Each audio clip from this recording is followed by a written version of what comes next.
So I did something incredibly brave today. Or incredibly stupid. The line between those two things has never been thinner. Both my wives were in the same room.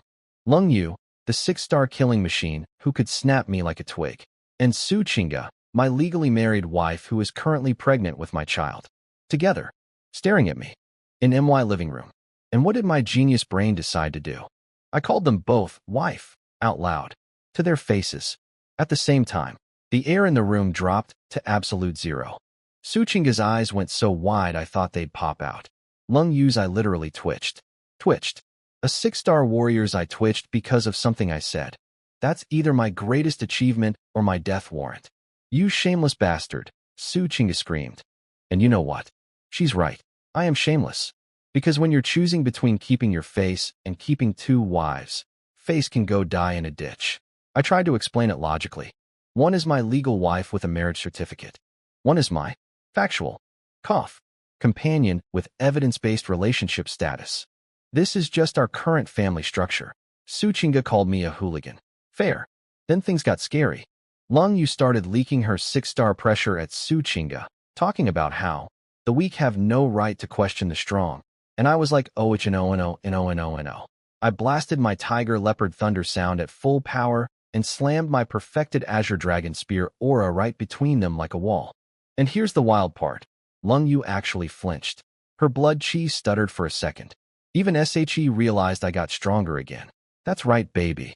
Your little man can actually suppress you now. Feel that. I gave them both my best head of household speech.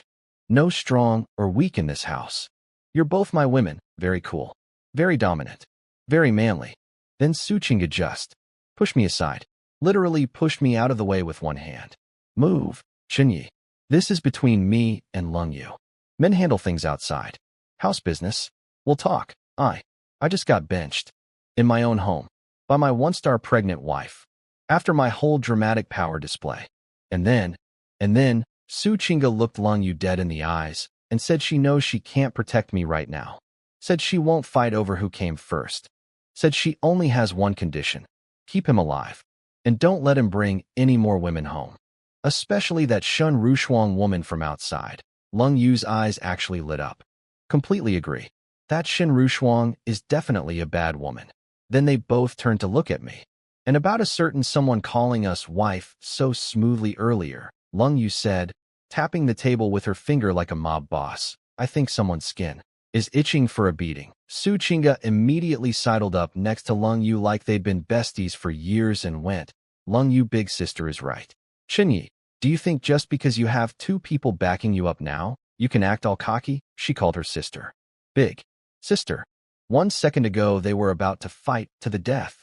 Now they're calling each other sister and ganging up on me. Is this what women are? I think I just created a monster. 2 monsters. Who are now friends. I am so dead. So there I was, thinking I'd survive the storm. My 2 wives just became sisters. Crisis averted. Time to sit down, sip some tea, maybe enjoy 5 seconds of peace. Nope. Both of them turn on me like synchronized predators. 2 pairs of murderous eyes locked onto my body at the exact same time. My butt was literally 1 inch from the sofa when the killing intent hit me like a truck. Stop. Stop, stop, stop. Both wives, please spare my life. I threw my hands up faster than I've ever thrown a punch. Full surrender mode. White flag. Geneva Convention. Whatever gets me out alive. Qingge, you called her big sister way too fast. Could you at least give me a heads up? Lung Yu just twirled her empty teacup like a villain. Oh? Would you rather watch us fight each other? No opinion. 0 opinions. Sisters getting along is a blessing upon this household. I pretended to wipe sweat off my forehead. But honestly, inside I was doing backflips. They can beat me up all day long. As long as they're not beating up each other, they could hang me from a streetlight for all I care. This is a win. But okay, time to lock in the victory. While the mood was good, I pulled out my secret weapon, the housewarming gift I'd been saving. I placed 3 glowing purple vials on the coffee table. Fancy tubes filled with phantom sea purple saliva essence. The second they hit the table, the whole room changed. Lung Yu literally launched off the sofa like someone electrocuted her. Phantom sea purple saliva essence. And 3 of them. Yeah, 3. 1 vial is enough to make peak 6-star fighters lose their minds. 3 together? Even grandmasters would start drooling. I leaned on the table and laid it out, one for each of us. Nobody refuses. Tonight, whole family goes into closed cultivation together. Xiao Yu wifey. This helps you break through to 7-star grandmaster. Chinga wifey. This strengthens your body and might even awaken your mental powers. I said it like it was the most normal thing in the world. Like handing out candy. Su Chinga just froze. She looked at the vial, then at me, then back at the vial. I could see her eyes getting a little watery. She knew from Lung Yu's reaction alone that this stuff was insanely valuable. And she's only a 1-star. She knows she shouldn't get something this good. But that's exactly why I gave it to her. She's my wife. End of discussion. I could practically hear her internal monologue. This shameless rogue. At least he's not stupid when it counts. Then Lung Yu dropped the bomb. Hold on. She went full serious mode. Ice Queen activated. Chen Ye, you have no idea how brutal the S-Group competition is. Elder Qin gave you these resources so you could dominate the Southern District Championship in 2 months. Not so you could use them as wife-pleasing toys. She pointed at the vials like a prosecutor presenting evidence.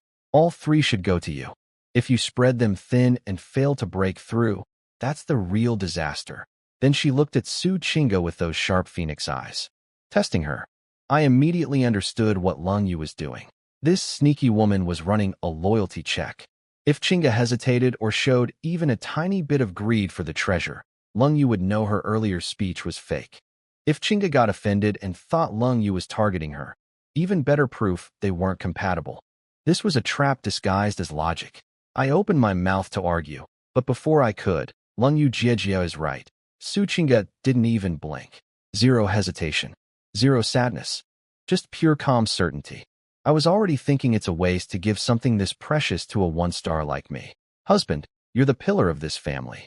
Use all 3 yourself. Then, this woman turned to Lung Yu and said, Jiejia, you should give yours to him too. You've been stuck at your bottleneck for years. 1 vial might not be enough. But if Chen Ye gets all 3, with his talent, he might create a miracle. Lung Yu's lips curled into a knowing smile. That was my plan all along. I stood there watching these 2 women casually give away treasures worth kingdoms.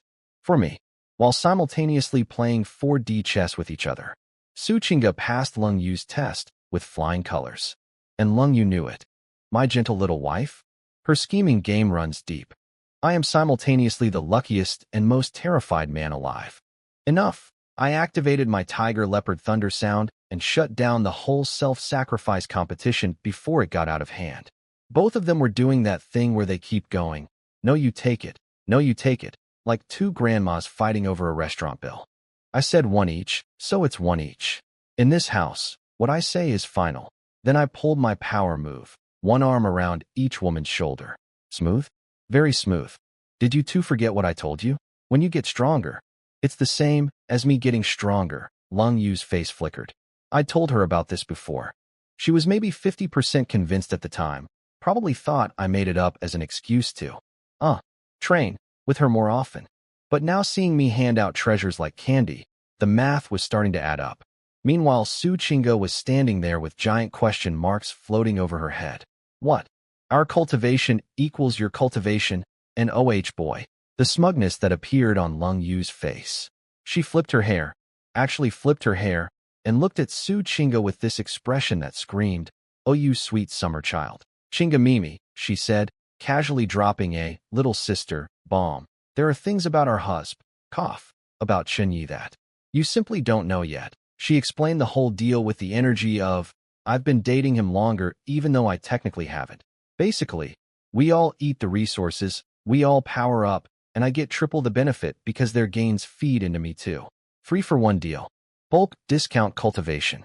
Su Chinga was shook. I could see her entire brain rebooting.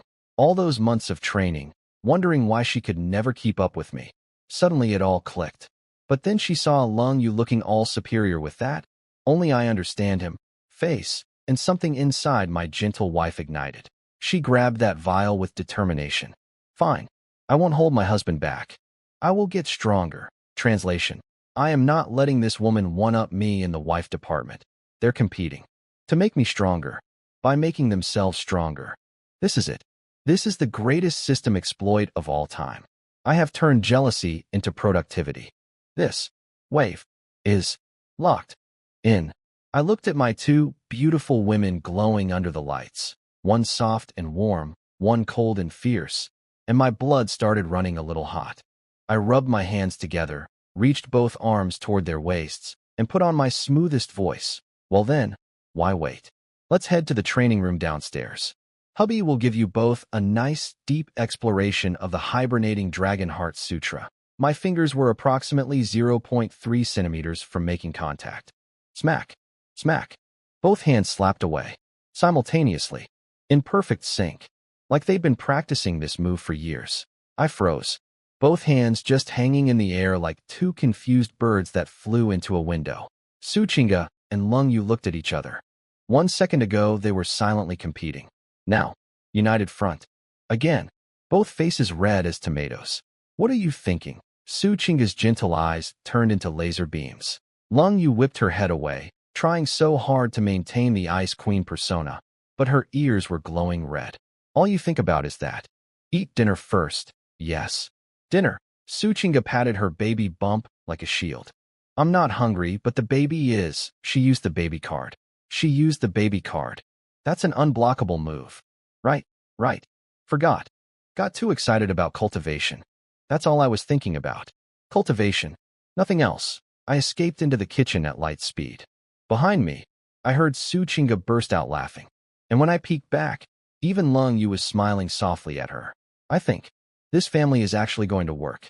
Meanwhile, across town at the Provincial Martial Association headquarters, old man Xin Shan was sitting in his office reading a fat stack of files about the South Sky Bridge incident. He'd originally just wanted to know how I got tangled up with Grandmaster Yao's missing son. But the deeper he dug, the worse it got for them. Turns out Yao Hailong had been using his daddy's Grandmaster status to bully, rob, and do unspeakable things to female martial artists for years. There was even testimony from a 2-star fighter named Lin Xia about what that scumbag did on the battlefield. All of it had been covered up by Yao's people. But once the investigation team leader Wu's son got taken down, the whole lid blew off. Old Qin's conclusion? Even if I really did make that guy disappear, that it was community service. Old man Xin Shan barely glanced at the evidence files before slapping them down on his desk and picking up the phone. He called Shen Rushuang, who was still on her way back to South River City, and dropped a nuclear order. Stop focusing on the missing person case. Yao Hailong committed multiple serious crimes before he disappeared, attacking registered fighters, threatening civilians, assaulting female martial artists.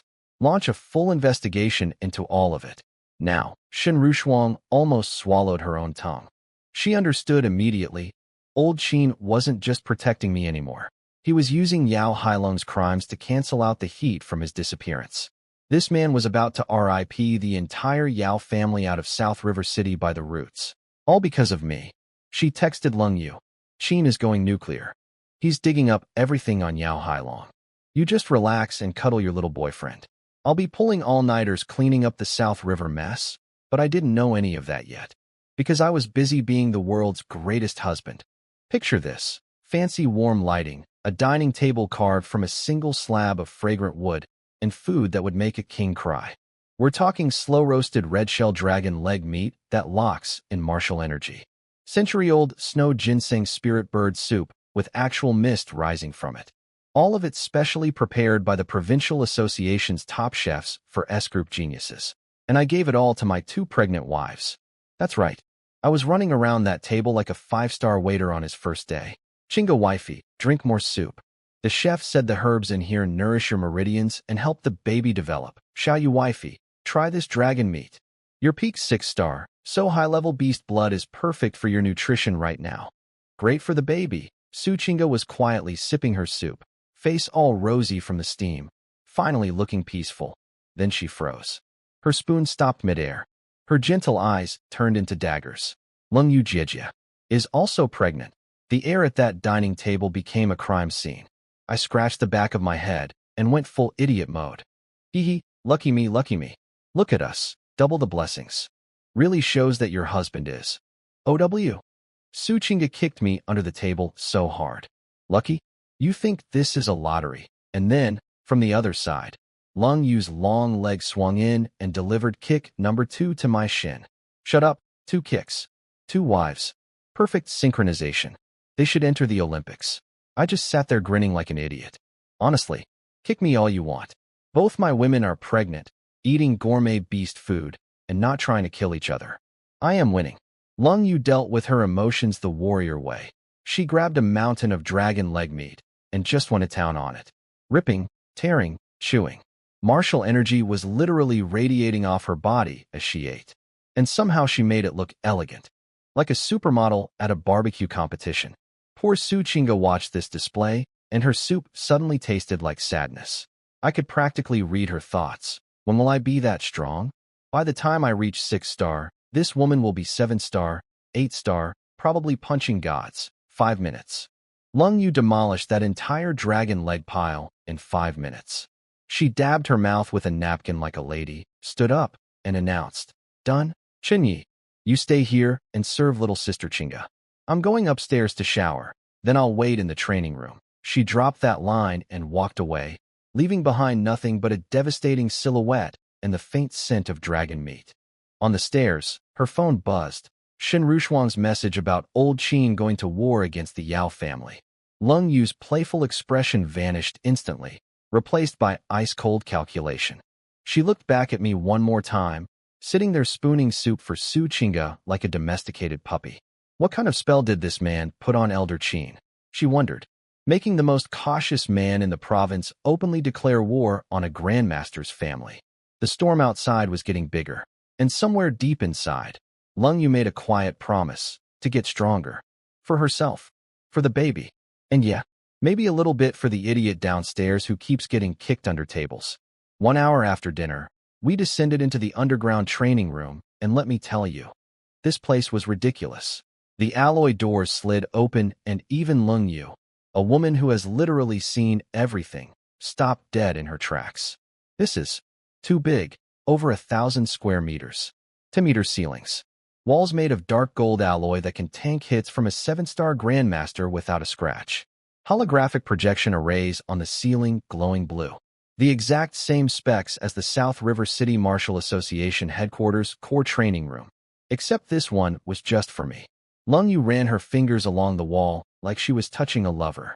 This is S-class genius treatment. Su Chinga looked like she was having an out-of-body experience. 2 months ago, we were in a tiny martial artist apartment.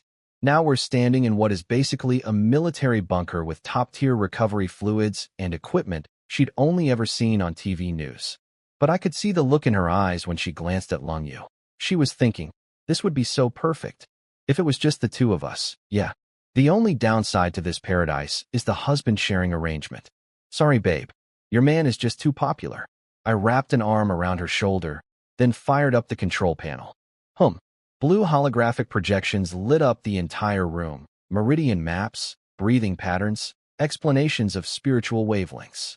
The full hibernating Dragon Heart Sutra tutorial, floating in midair like something out of a sci-fi movie. This technique trains the spirit, not the body, I explained, going full professor mode. Elder Qin said the average genius takes 1 year just to feel the first spiritual ripple. So no rushing.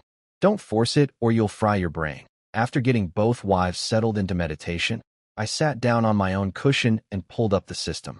System, open interface, host, Chen Ye level, 6-star martial artist, gene development, 65%. Technique, hibernating Dragon Heart Sutra, not started, remaining development points, 7, system, how many points to reach entry level, ding. Detected special spiritual class technique. Upgrading from, not started, to, entry level, requires, 10 development points, 10. My eye twitched so hard it almost detached from my face. The Azure Dragon Spear went from entry to mastery for 10 points. This stupid sutra wants 10 just to get started? Spiritual techniques are on a whole different price tier apparently. Like comparing economy seats to first class. On a spaceship, I looked at my 7 points. Free short. 3. Meanwhile, my wives were struggling. Su Chinga was staring at the holographic diagrams like a first grader trying to read a PhD thesis. Sweat was already forming on her forehead. Lung Yu was doing better. She is peak 6-star after all, but even she was stuck. her energy fluctuating as she hit a mental wall. I needed to break through first. If I could master the basics, I could guide them from a higher perspective. And when they level up from my coaching, I get 10 times the feedback through my system. It's not selfishness. It's investment strategy. So I waited, quietly sat down next to Lung Yu while she meditated. Just sat there, like a patient, caring, totally not scheming husband. An hour later, her eyes snapped open. She exhaled hard and rubbed her temples, wincing. Too hard. I can't figure out how to condense the spiritual energy at that crucial moment. Then she noticed me, sitting right there, inches away. Her face went from pale to pink in about 0.2 seconds. She scrambled backward like a startled cat. What are you doing sitting there? You scared me. I grabbed her cold little hand, exhausted from all that mental strain, and turned on the honey voice. Maximum warmth. Could melt glaciers. Spiritual techniques drain the mind the most. You push too hard on that meridian sequence. Your consciousness, must be throbbing right now. I pulled her up and started walking toward the private restroom on the side. Come on. Your husband learned a special massage technique for spiritual fatigue. Let me give you a deep relaxation session. My hard-working Xiao Yu wifey deserves a reward. Lung Yu stumbled after me, too drained to resist properly. Her whole body was soft and wobbly from the mental exhaustion.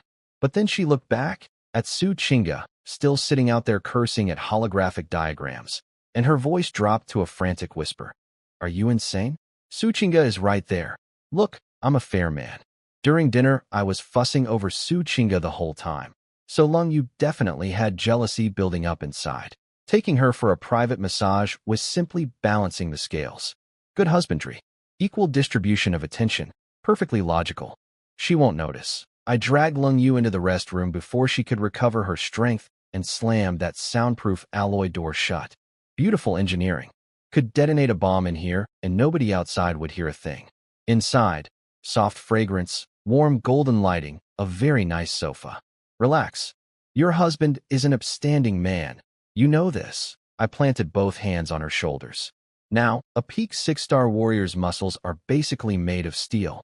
A normal person trying to massage Lung Yu would be like kneading a brick wall. But I'm 6-star too, and with my tiger leopard thunder sound vibrating at low frequency through my palms, pumping warm rhythmic energy into her pressure points. HSSSS. Her whole body shivered. The tension she'd been carrying just melted. 2 streams of heat drilled through her shoulder meridians, and her iron wire nerves finally went slack. Don't move. Focus your mind. I went full ASMR voice. Deep. Magnetic. The kind of voice that makes women forget their own name. My fingers slid up to her temples, rotating with precise rhythm. That consciousness sea of hers, the one the hibernating dragon sutra had been beating up like a punching bag, started calming down under my touch. Like rain falling on a desert. Like dropping an anchor into a raging ocean. Told you. Hubby is a professional. My hands traced down along her neck, gliding over her collarbone, settling on the back of her neck where the muscles are most sensitive. Lung Yu's brain completely shut down. Techniques? Gone. Yao family drama? Gone. Championship tournament? Gone. Her entire universe shrank to one hazy thought. Is this scoundrel really just giving me a massage? Meanwhile, I was watching my system panel out the corner of my eye. Numbers going up. Oh yeah. See, Lung Yu is the type. Cold outside. Volcanic inside. Total control freak from years of being in charge. For women like her, this kind of half-forceful pampering where someone else takes the wheel, that's what spikes the development points the hardest. I am not just a husband. I am a scientist. Then, on the other side of that wall, Su Chinga finally gave up staring at the holographic spirit diagrams that were basically frying her 1-star brain. She rubbed her sore eyes, looked around the enormous training room and realized. She was alone. Where's Chen Ye? Where's Lung Yu? Where did everyone go? She stood up slowly. Her belly wasn't showing yet, but her wife radar, that sixth sense every woman is born with, locked onto the closed restroom door like a heat-seeking missile. I am about to die. Su Chinga's footsteps were getting closer, each step echoing through that massive underground training room like a countdown to my funeral. Chen Ye? Lung Yu Jijia. I heard her voice and internally sighed. Okay, game over. Time to let go of Lung Yu, stand up like a gentleman, walk out casually, and explained that I was just performing therapeutic medical services. I glanced at the system panel. Lung Yu's development was sitting at 14%, ticking. So close to more gains. My heart was screaming, 5 more minutes, but my brain was screaming, you will die. Brain wins. I started pulling away, and then Lung Yu went completely insane. Her eyes, which had been all dreamy and melted 2 seconds ago, suddenly flashed with ice-cold calculation. Instead of pushing me away like any sane person would do when footsteps are approaching, this woman wrapped both arms around my neck like a python and kissed me. Full on the mouth. I didn't plan this. My eyes were wide open in pure terror. Click. The door opened. Suchinga walked in and saw everything. But here's the part that made my blood run cold. Lung Yu, this absolute psychopath, tilted her head slightly so she could look past my shoulder directly into Suchinga's eyes. And she smiled. A tiny, victorious, predatory smile that said, he's mine. This woman planned this. She heard the footsteps and chose violence. The bottle of purple crystal nutrient solution slipped from Suchinga's trembling fingers and shattered on the floor. Dark purple liquid splashing everywhere like a visual metaphor for my wife's heart breaking into pieces. You too. Her voice was shaking. Her face went from rosy to paper white in 1 second. I shoved Lung Yu off and spun around, but it was already too late. Way too late. Suchinga's eyes were already filling with tears. And behind me, Lung Yu was just casually fixing her hair like she'd done nothing wrong. This is so bad. This is so incredibly bad. Lung Yu went nuclear. She flipped the entire table just to win one psychological battle. Suchinga covered her face and ran out of the training room. Every cell in my body screamed chase her. I took 2 steps toward the door. A cold hand clamped onto my wrist like a handcuff. What's wrong? Feeling sorry for her. She can't go anywhere. Lung Yu was standing there in the dim light, eyebrow raised, lips still pink and swollen, looking absolutely 0% guilty. I wanted to be furious. I should be furious. But she had a point. This was an S-class secured villa. Armed guards everywhere. Suchinga is a 1-star. She literally cannot leave the compound. She's not going to get lost or hurt. And honestly, if I chase her right now while she's at maximum emotional meltdown, anything I say will just make it worse. She needs to process this. She needs to cry it out. In this world where strength is everything, a man like me who's destined for the top, these situations are going to keep happening. She needs to learn to handle it. Not because I don't care, but because this won't be the last time. I let out a long breath. The urge to chase slowly faded. Then I turned around and locked my eyes onto the culprit. Lung Yu had been wearing her little victory smirk, but the second my gaze hit her, full aggression, full intensity, borderline feral, that smugness evaporated real quick. She let go of my wrist. Her eyes darted sideways. Why are you looking at me like that? You started it. Oh, you want to play with fire? My voice dropped low. Raspy. I stepped forward, and my shadow swallowed her completely. What? What are you going to do? She was trembling now. Different kind of trembling. What am I going to do? I scooped her up by the waist in one motion. The mighty Ice Queen, lifted like she weighed nothing. Since you stopped me from leaving, clearly my earlier work wasn't thorough enough. Time for overtime. Lung Yu smiled. A real smile this time. Dangerous and beautiful, and wrapped her arms around my neck again. You haven't closed the door yet. Close what door? Chinga's not here anymore. Nobody's here. You're crazy. Yeah, we're all crazy in this house. 10,000 words of content redacted by the author. Yeah. Let's just skip ahead 2 hours. The lights were dim. The room smelled like victory and regret. Lung Yu was done. Finished. Broken. Game over. Insert coin to continue. This woman, a peak 6-star warrior who could punch through walls, was lying there wondering if my stamina had a cheat code. Which, technically, yes. Yes, it does. Wait. Hold on. Her voice was so hoarse she sounded like she'd been screaming at a concert for 3 days. Nearly begging. Wait for what? You were pretty smug when you kissed me in front of Chinga, weren't you? And the best part? The training room walls were all polished dark gold alloy. Mirrors. Giant mirrors. Everywhere. 360-degree HD surround view. Every single angle covered. Nowhere to hide. The mighty Inspector Lung Yu, terror of criminals, intimidator of grandmasters, currently looking nothing like her usual dignified self. You're not leaving this basement until I'm satisfied. I pulled a special blanket over her afterwards like a gentleman. Because I am a gentleman. A gentleman who just ran a 2-hour marathon. Then ding. Hibernating Dragon Heart Sutra upgraded to entry level. Boom. It felt like someone split my skull open with a cosmic axe, but in a good way. A flood of pure, cool clarity rushed into my brain like someone poured liquid intelligence directly into my consciousness. An invisible wave pulsed outward from my body in a perfect ring. And suddenly, I could feel things. Not touch. Feel. With my mind. I could sense the tiny pores on Lung Yu's skin rising and falling with her breathing, while my eyes were closed. So this is spiritual mental power. I focused on the blanket covering Lung Yu. One tiny thought, one nudge of willpower, and the blanket moved. Just a tiny bit. But it moved. Telekinesis, baby. I have mind powers. I almost screamed out loud, but forced myself to calm down. Entry level is just the beginning. The range is tiny. The power is weak. But this is like going from black and white TV to seeing in color for the first time. I started cycling the spiritual energy through my consciousness, following those complex pathways that used to look like alien hieroglyphics. Now, they read like my native language. Easy. Natural. Like I'd been doing this my whole life. My breathing fell into a deep, rhythmic pattern.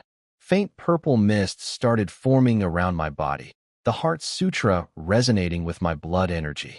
I don't know how long I sat there, but when I finally opened my eyes, a flash of purple lightning flickered across my pupils. One full cycle. Complete. The spiritual energy in my consciousness, was small, but alive, darting around like a little fish, flexible yet tough as steel wire.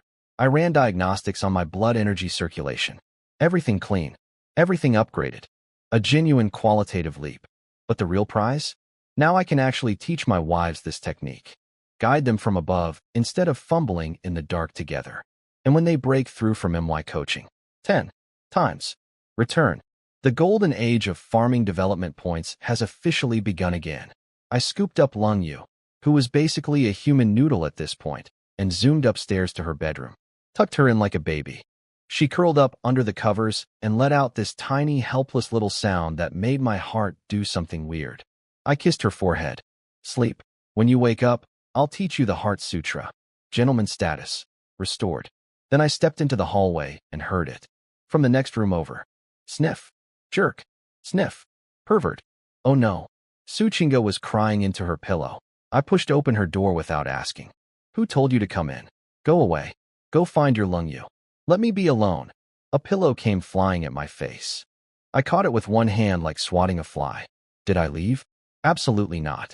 I pulled back her blanket and dove in like a heat-seeking missile, wrapping her entire tiny body in my arms before she could escape. You want to be alone? Who's this alone person? She tried pushing me away, and I cannot stress this enough, she is 1 star. I am 6 stars. Her punches felt like a kitten batting at a mountain. So she did the only thing she could. She bit my shoulder. HSSSS. I pretended it hurt. It didn't. She could chew on me all day and wouldn't leave a mark. But I played along because I'm a good husband and used the moment to pin her down, face to face. Done biting? Good. Now listen. What I did in the restroom was wrong. I couldn't control myself. This is my official, sincere, heartfelt apology. She turned away. I don't accept.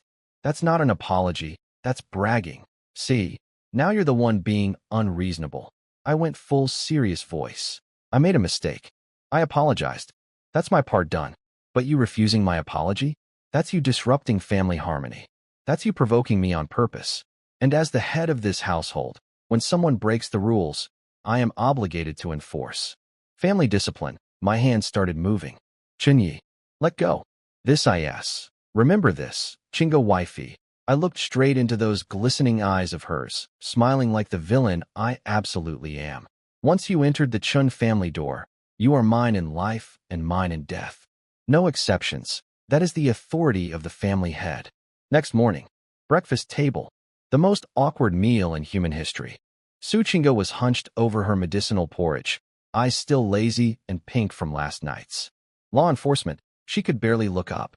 Across from her, Lung Yu was maintaining her ice queen composure, except her hand was trembling holding the spoon, and she was wearing a high-collared silk scarf wrapped tight around her neck, hiding evidence. Very suspicious, very telling. Neither of them spoke. Their eyes met for 1 second, and both instantly looked away like they'd touched a hot stove. Su Qingge was thinking about what she saw in the restroom. Lung Yu was thinking about what she saw in those mirror walls. Both of them were thinking about what happened after. And me? I sat down, radiating pure dominance. No slacking. Lung Yu, you're 1 step from 7-star. Qingge, you need to break through to 2-star. We start now. I marched both of them back into the underground training room. The heavy alloy doors sealed shut. 3 of us stood in a triangle formation. Both women were giving me these looks, half resentful, half embarrassed, 100% dangerous. But then I dropped the nuke. Quick announcement before we start. I stood with my hands behind my back, bathed in the blue holographic glow. My eyes flickered with a hint of purple. Real casual. The hibernating dragon heart sutra, dramatic pause. Both of them staring at me. That I've already reached entry level. What? Impossible. Both screamed at the same time. Same pitch. Same volume. Same bug-eyed expression. They're becoming more synchronized every day, honestly. Lung Yu rushed forward. Chen Ye, don't joke around. That's a top-tier spiritual technique. Elder Qin said average geniuses take 1 year to reach entry level. And when Qin says average genius, he means people who are already way beyond normal.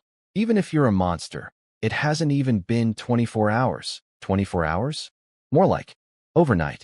But sure, let's not get into the details of what I was doing during those 24 hours that helped me break through. Some secrets are better left in the basement. Behind soundproof doors. With mirror walls. Su Qingge tilted her head like a confused puppy. Husband, are you just making this up to make us feel better? Lung Yu crossed her arms. Pure skepticism.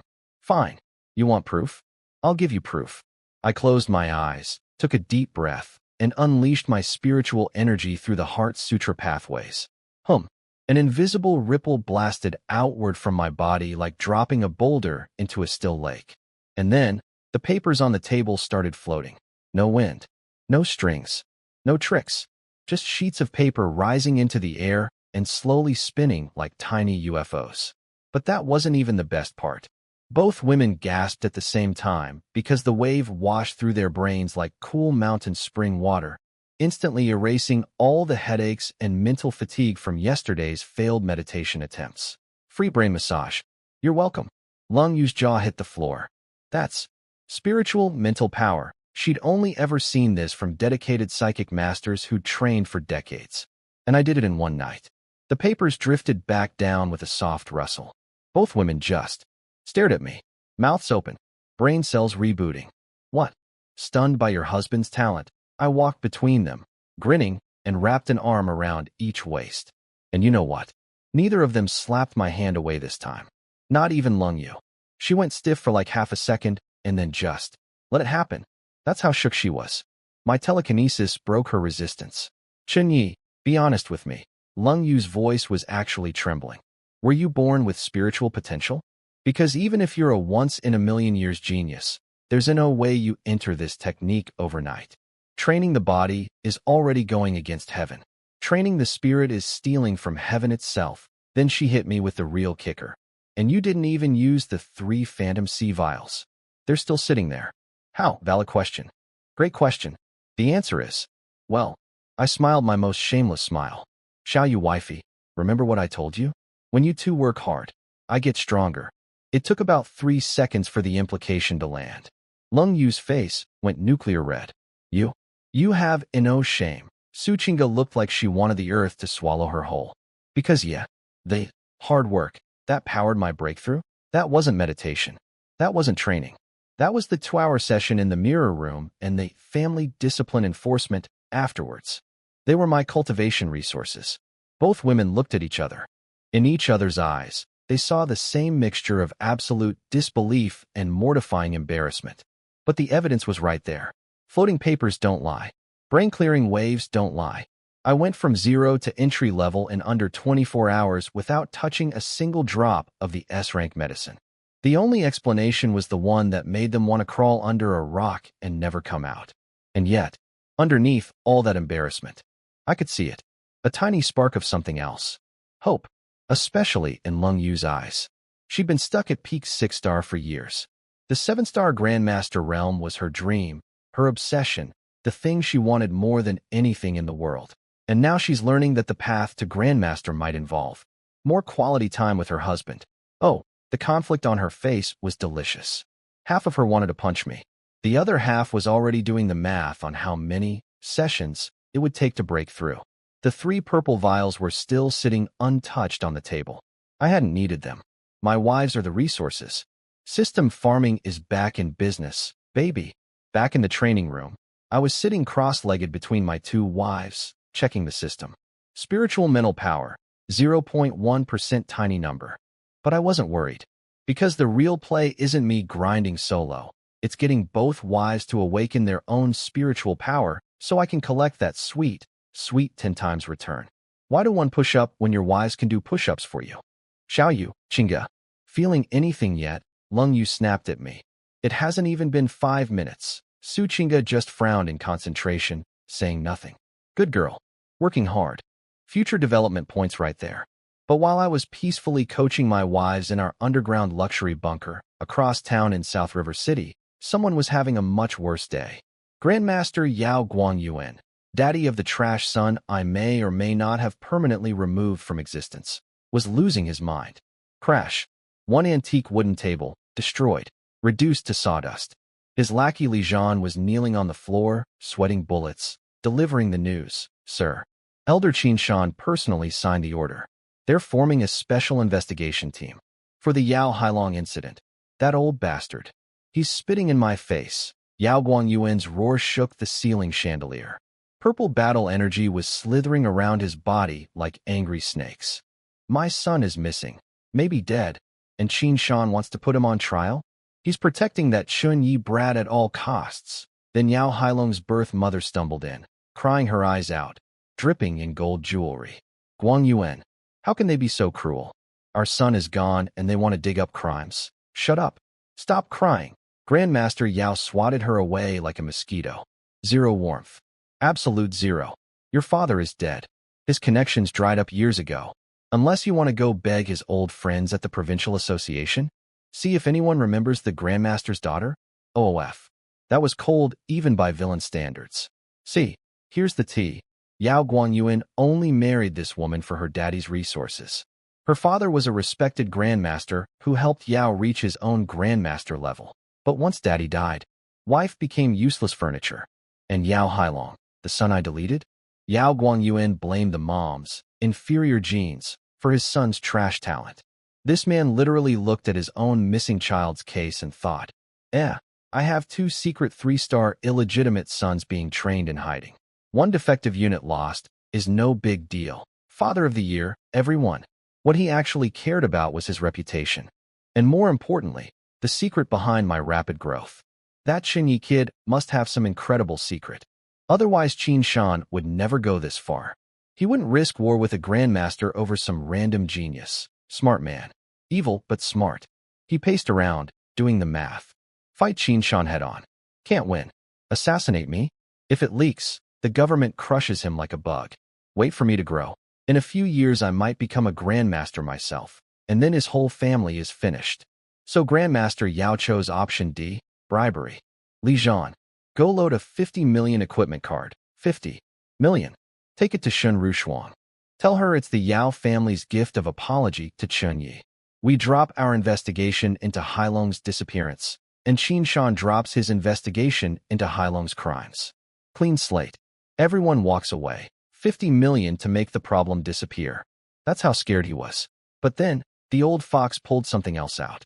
He walked into his inner chamber and came back holding a bottle that glowed with mesmerizing purple-gold light. The liquid inside shimmered like it contained a tiny galaxy. Li Zhan almost stopped breathing. Purple sky dragon marrow. The legendary resource that Yao Guangyuan himself used to break through to grandmaster level. Discontinued. Extinct. The kind of thing only ancient grandmasters had. And once you used a bottle, it was gone forever. Rumor was his dead father-in-law left him the supply.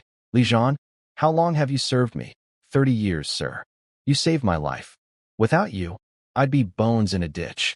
The grandmaster sighed and looked at Li Zhan with something almost resembling warmth.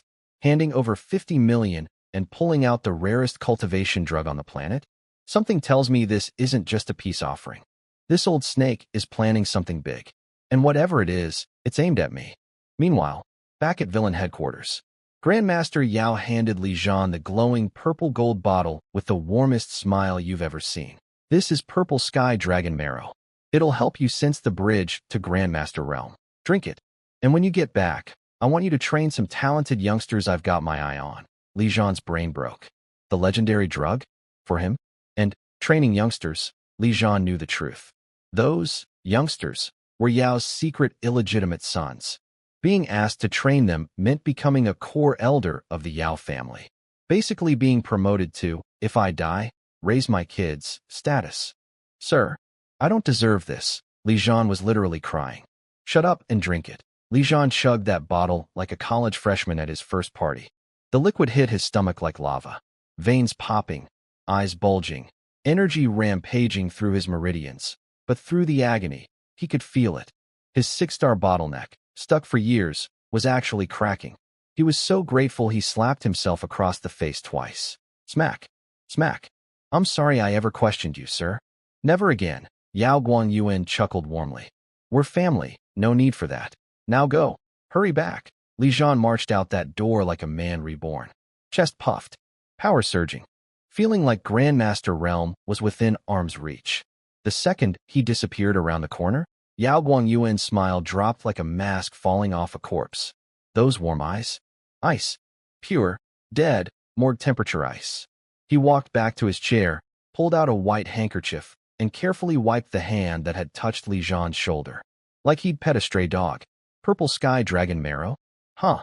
That was a purple flame trigger. 30 years of loyal service. And this man just turned his most devoted follower into a walking bomb. Father of the Year. Boss of the Century. Husband goals. This guy collects terrible person trophies. But I didn't know any of that. Because I was busy doing important cultivation research in the restroom. The lights were set to soft pink. Calming aromatherapy mist floating through the air. Very zen. Very therapeutic. Lung Yu was face down on the leather massage bed, legs crossed, looking exhausted from hours of failed meditation. Her temples were throbbing, and those fierce phoenix eyes were droopy with fatigue. What are you doing now? This woman is a peak 6-star killing machine. But every time I touch her, all that power just evaporates. Like someone hit her off switch. She couldn't resist me if she tried. This guy is the worst. She was mumbling into the pillow. Chinga is still out there meditating. Her voice was literally mosquito volume. Technically a protest. Practically an invitation. Relax. The soundproofing is top tier. And Chinga has her eyes closed focusing.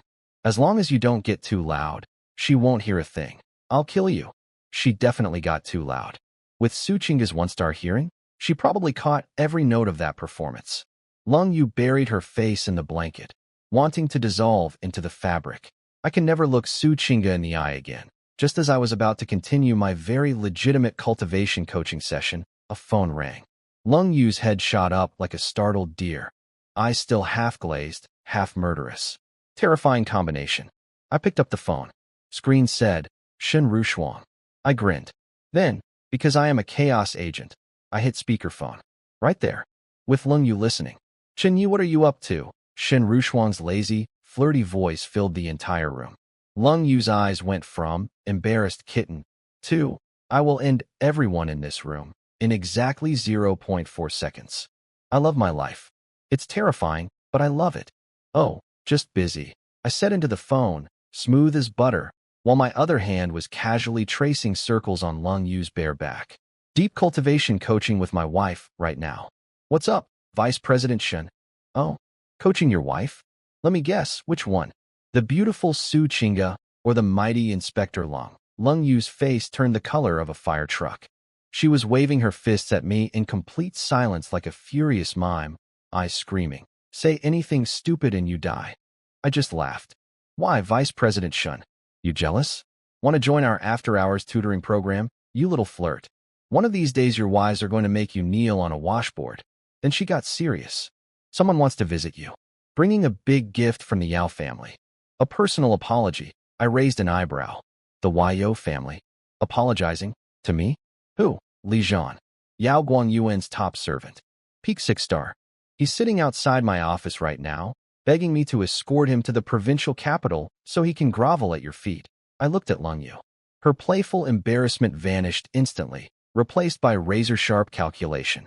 Li Zhan was Grandmaster Yao's most trusted man. Sending him with gifts at this timing? Something smelled funny. You think the old fox actually wants peace? I asked Shen Rushuang. Or is he playing a game? Hard to say. But Elder Qin's investigation has him cornered. He's probably trying to buy his way out, throw money at the problem, give Qin Shan a face-saving exit, and buy himself breathing room. The gift is supposedly a very large equipment card. I looked down at Lung Yu in my arms. She looked back at me with those calculating phoenix eyes. The Yao family was showing weakness. This was a once-in-a-lifetime chance to secure our rear flank. And more importantly, free money is free money. You don't say no to a sheep walking into the wolf's den. Well, Vice President Shun, since Grandmaster Yao is being so generous, it would be rude to turn him away. Bring him over. And come yourself. I've been missing your charming company. I pinched Lung Yu's waist as I said this. She nearly bit through her own lip, trying not to make a sound. See you tomorrow, Shen Rushuang purred, and hung up.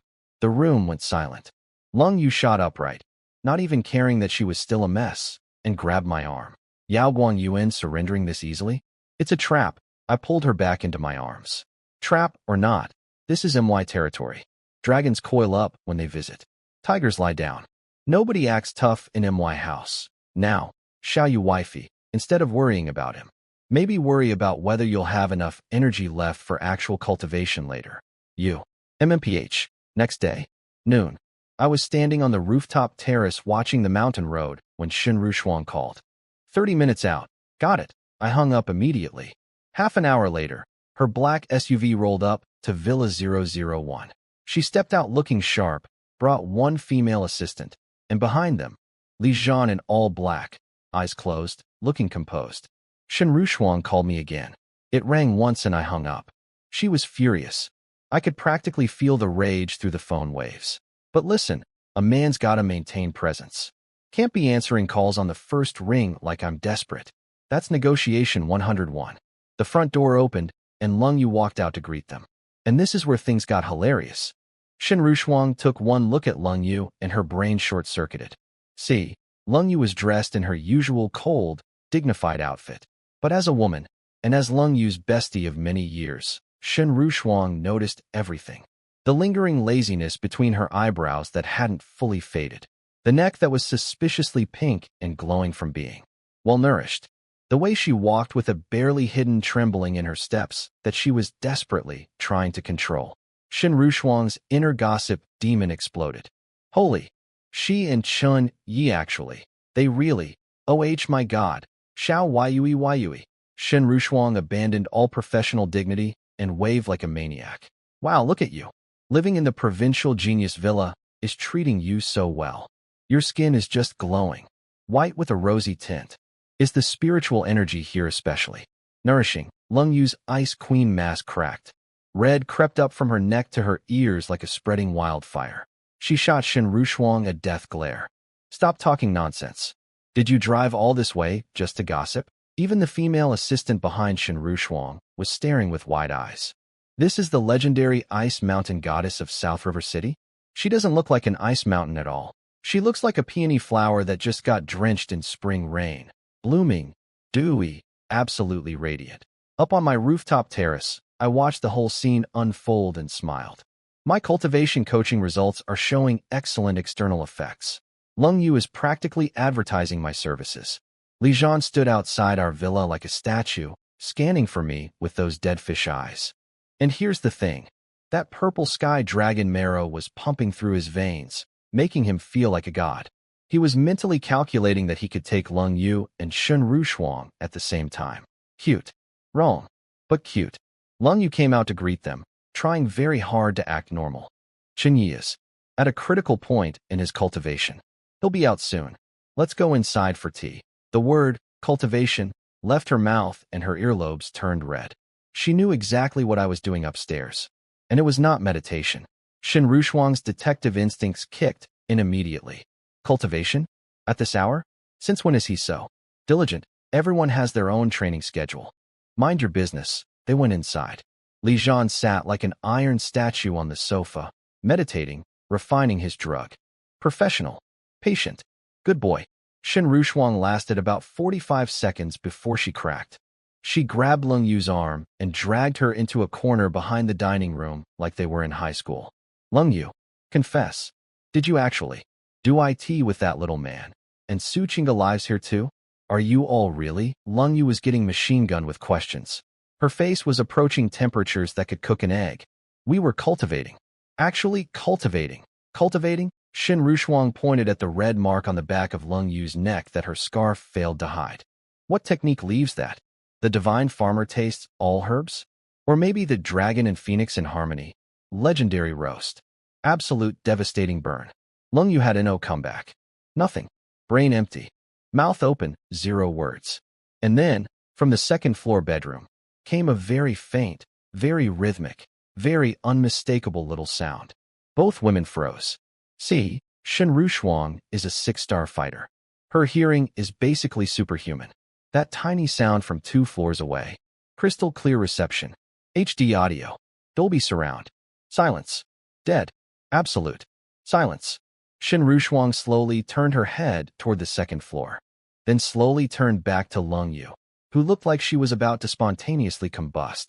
That single syllable contained confirmed gossip excitement, grudging respect, and a tiny splash of jealousy she didn't even realize she was feeling. Quite the vigorous cultivation session up there. Chen Ye really is full of energy, isn't he? Lung Yu wanted to die. She covered her face with both hands. Not a single word came out. Just pure, concentrated shame radiating from every pore. Then, yours truly came strolling down those stairs like a king, buttoning up my black shirt, laughing my best hearty laugh, looking absolutely radiant. Sorry to keep you waiting, Vice President Shun. Mr. Li, my apologies. I was glowing. Blood pumping, energy surging, radiating the kind of masculine aura that makes people do double takes. Shen Rushuang straight up stared. Her brain went blank for a second. Then she licked her lips, probably without even realizing it. No wonder Lung Yu ended up like that. This man is a male siren. Even Li Zhan, who'd been sitting there feeling invincible after chugging his power juice, opened his eyes and flinched. Something about my energy made his instincts scream danger. He couldn't figure out why. Didn't he just power up to near Grandmaster level? Why was this kid giving him chills? Lung Yu saw my big, stupid grin and wanted to strangle me. She knew I was showing off. I was basically a peacock fanning its tail at the entire room. And honestly, she was right. Because I had very good reason to show off. Current development points, 34. 34 points, baby. Su Qingge's cultivation session upstairs just juiced my system like nothing else. Combined with last night's work with Lung Yu, I'd gone from 7 points to 34. That's enough to upgrade the Heart Sutra multiple levels. And the beautiful part? The stronger I get at the Heart Sutra, the better I can coach my wives. The better they learn, the more points come back to me 10 times over. It's a perpetual motion machine of gains. I sat down in the host chair, looking effortlessly cool. Vice President Shun, we're old friends. Make yourself at home. Shen Rushuang sat down, crossed those silk-stockinged legs, and gave me a look that said, I know exactly what you were doing and I have opinions. But she kept it professional. My house, my rules. What happens behind closed doors is none of her business. I couldn't care less about her teasing looks. The second I sat down, all my attention went to one thing. System. Upgrade the hibernating Dragon Heart Sutra. The grind never stops. Even with guests in the living room. Especially with 34 points burning a hole in my pocket. The second I sat down, I silently fired off the upgrade. Ding. 20 development points consumed. Remaining, 14 points. Hibernating Dragon Heart Sutra upgraded to Proficient. Boom. My brain basically detonated. But in the good way. If entry level opened a little well in my consciousness, Proficient just turned it into a whole lake. Cool, clear, deep, and absolutely buzzing with power. Spiritual mental power, 1%. Sounds small? That's 10 times what I had before. And this is just the initial renovation. Daily practice will keep pumping those numbers up. Everyone in the room felt it. To them, I went from terrifyingly sharp spear to terrifyingly sharp spear wrapped in mysterious fog, deeper, more dangerous. The kind of presence that makes people uncomfortable without knowing why. Shen Rushuang's legs switched, crossing positions. Subconscious reaction.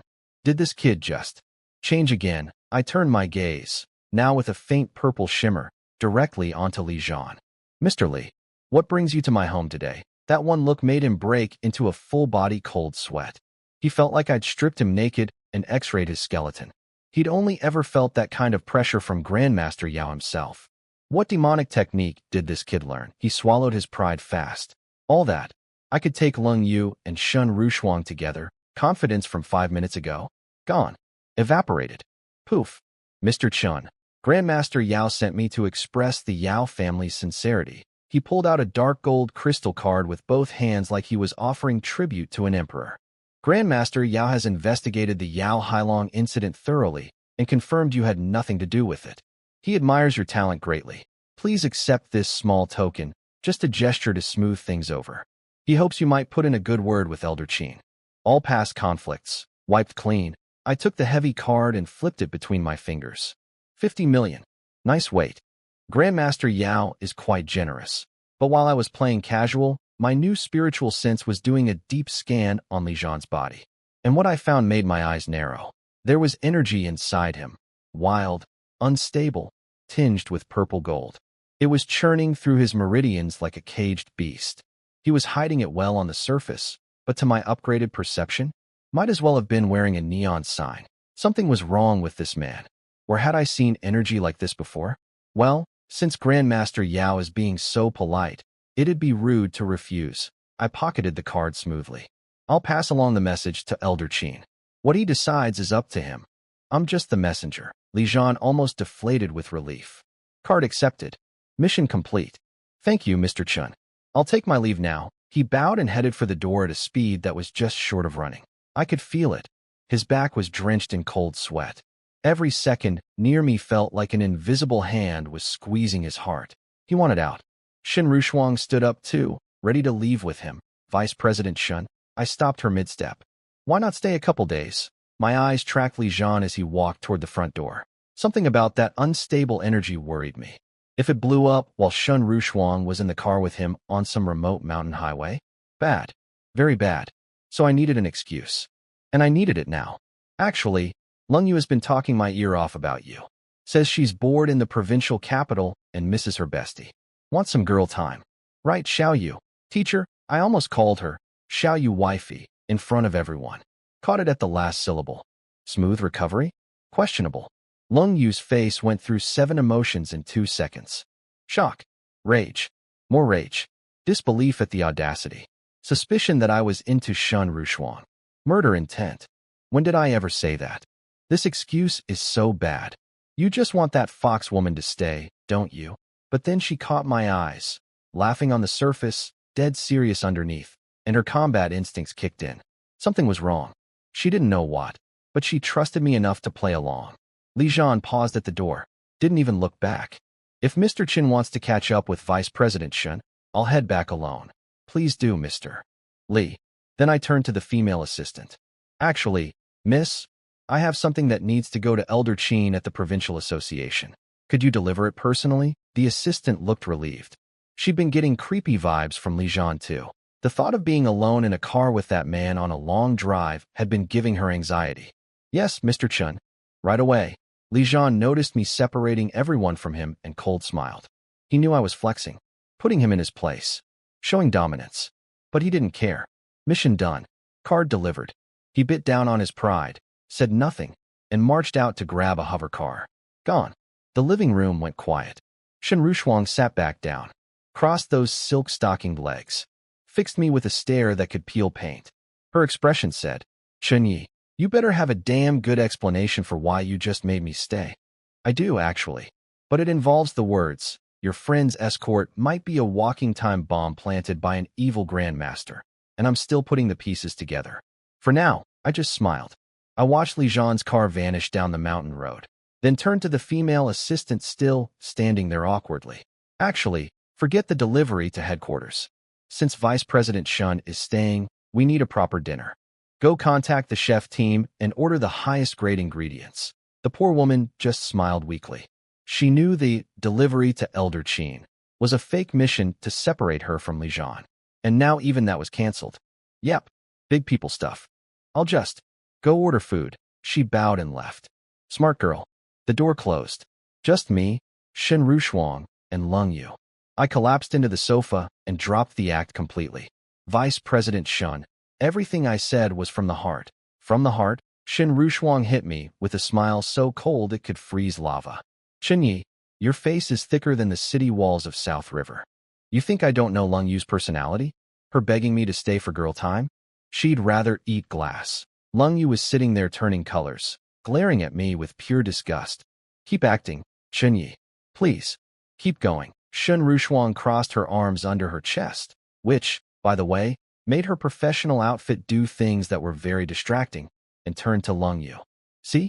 He's still performing for us. Lung Yu sighed. Chen Ye, no outsiders here anymore. What did you actually find?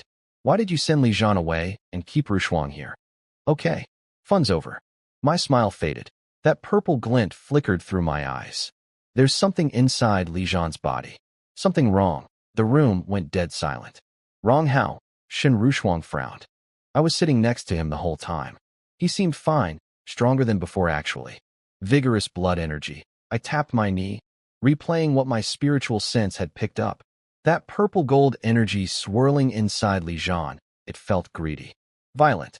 Like a parasite wearing a power-up costume. I'd seen something like it before. Somewhere. But the memory slipped away before I could grab it. Maybe I'm just tired from too much. Wife coaching. Both women's faces twitched, but I pressed on. Look, his energy is stronger. But it's not right.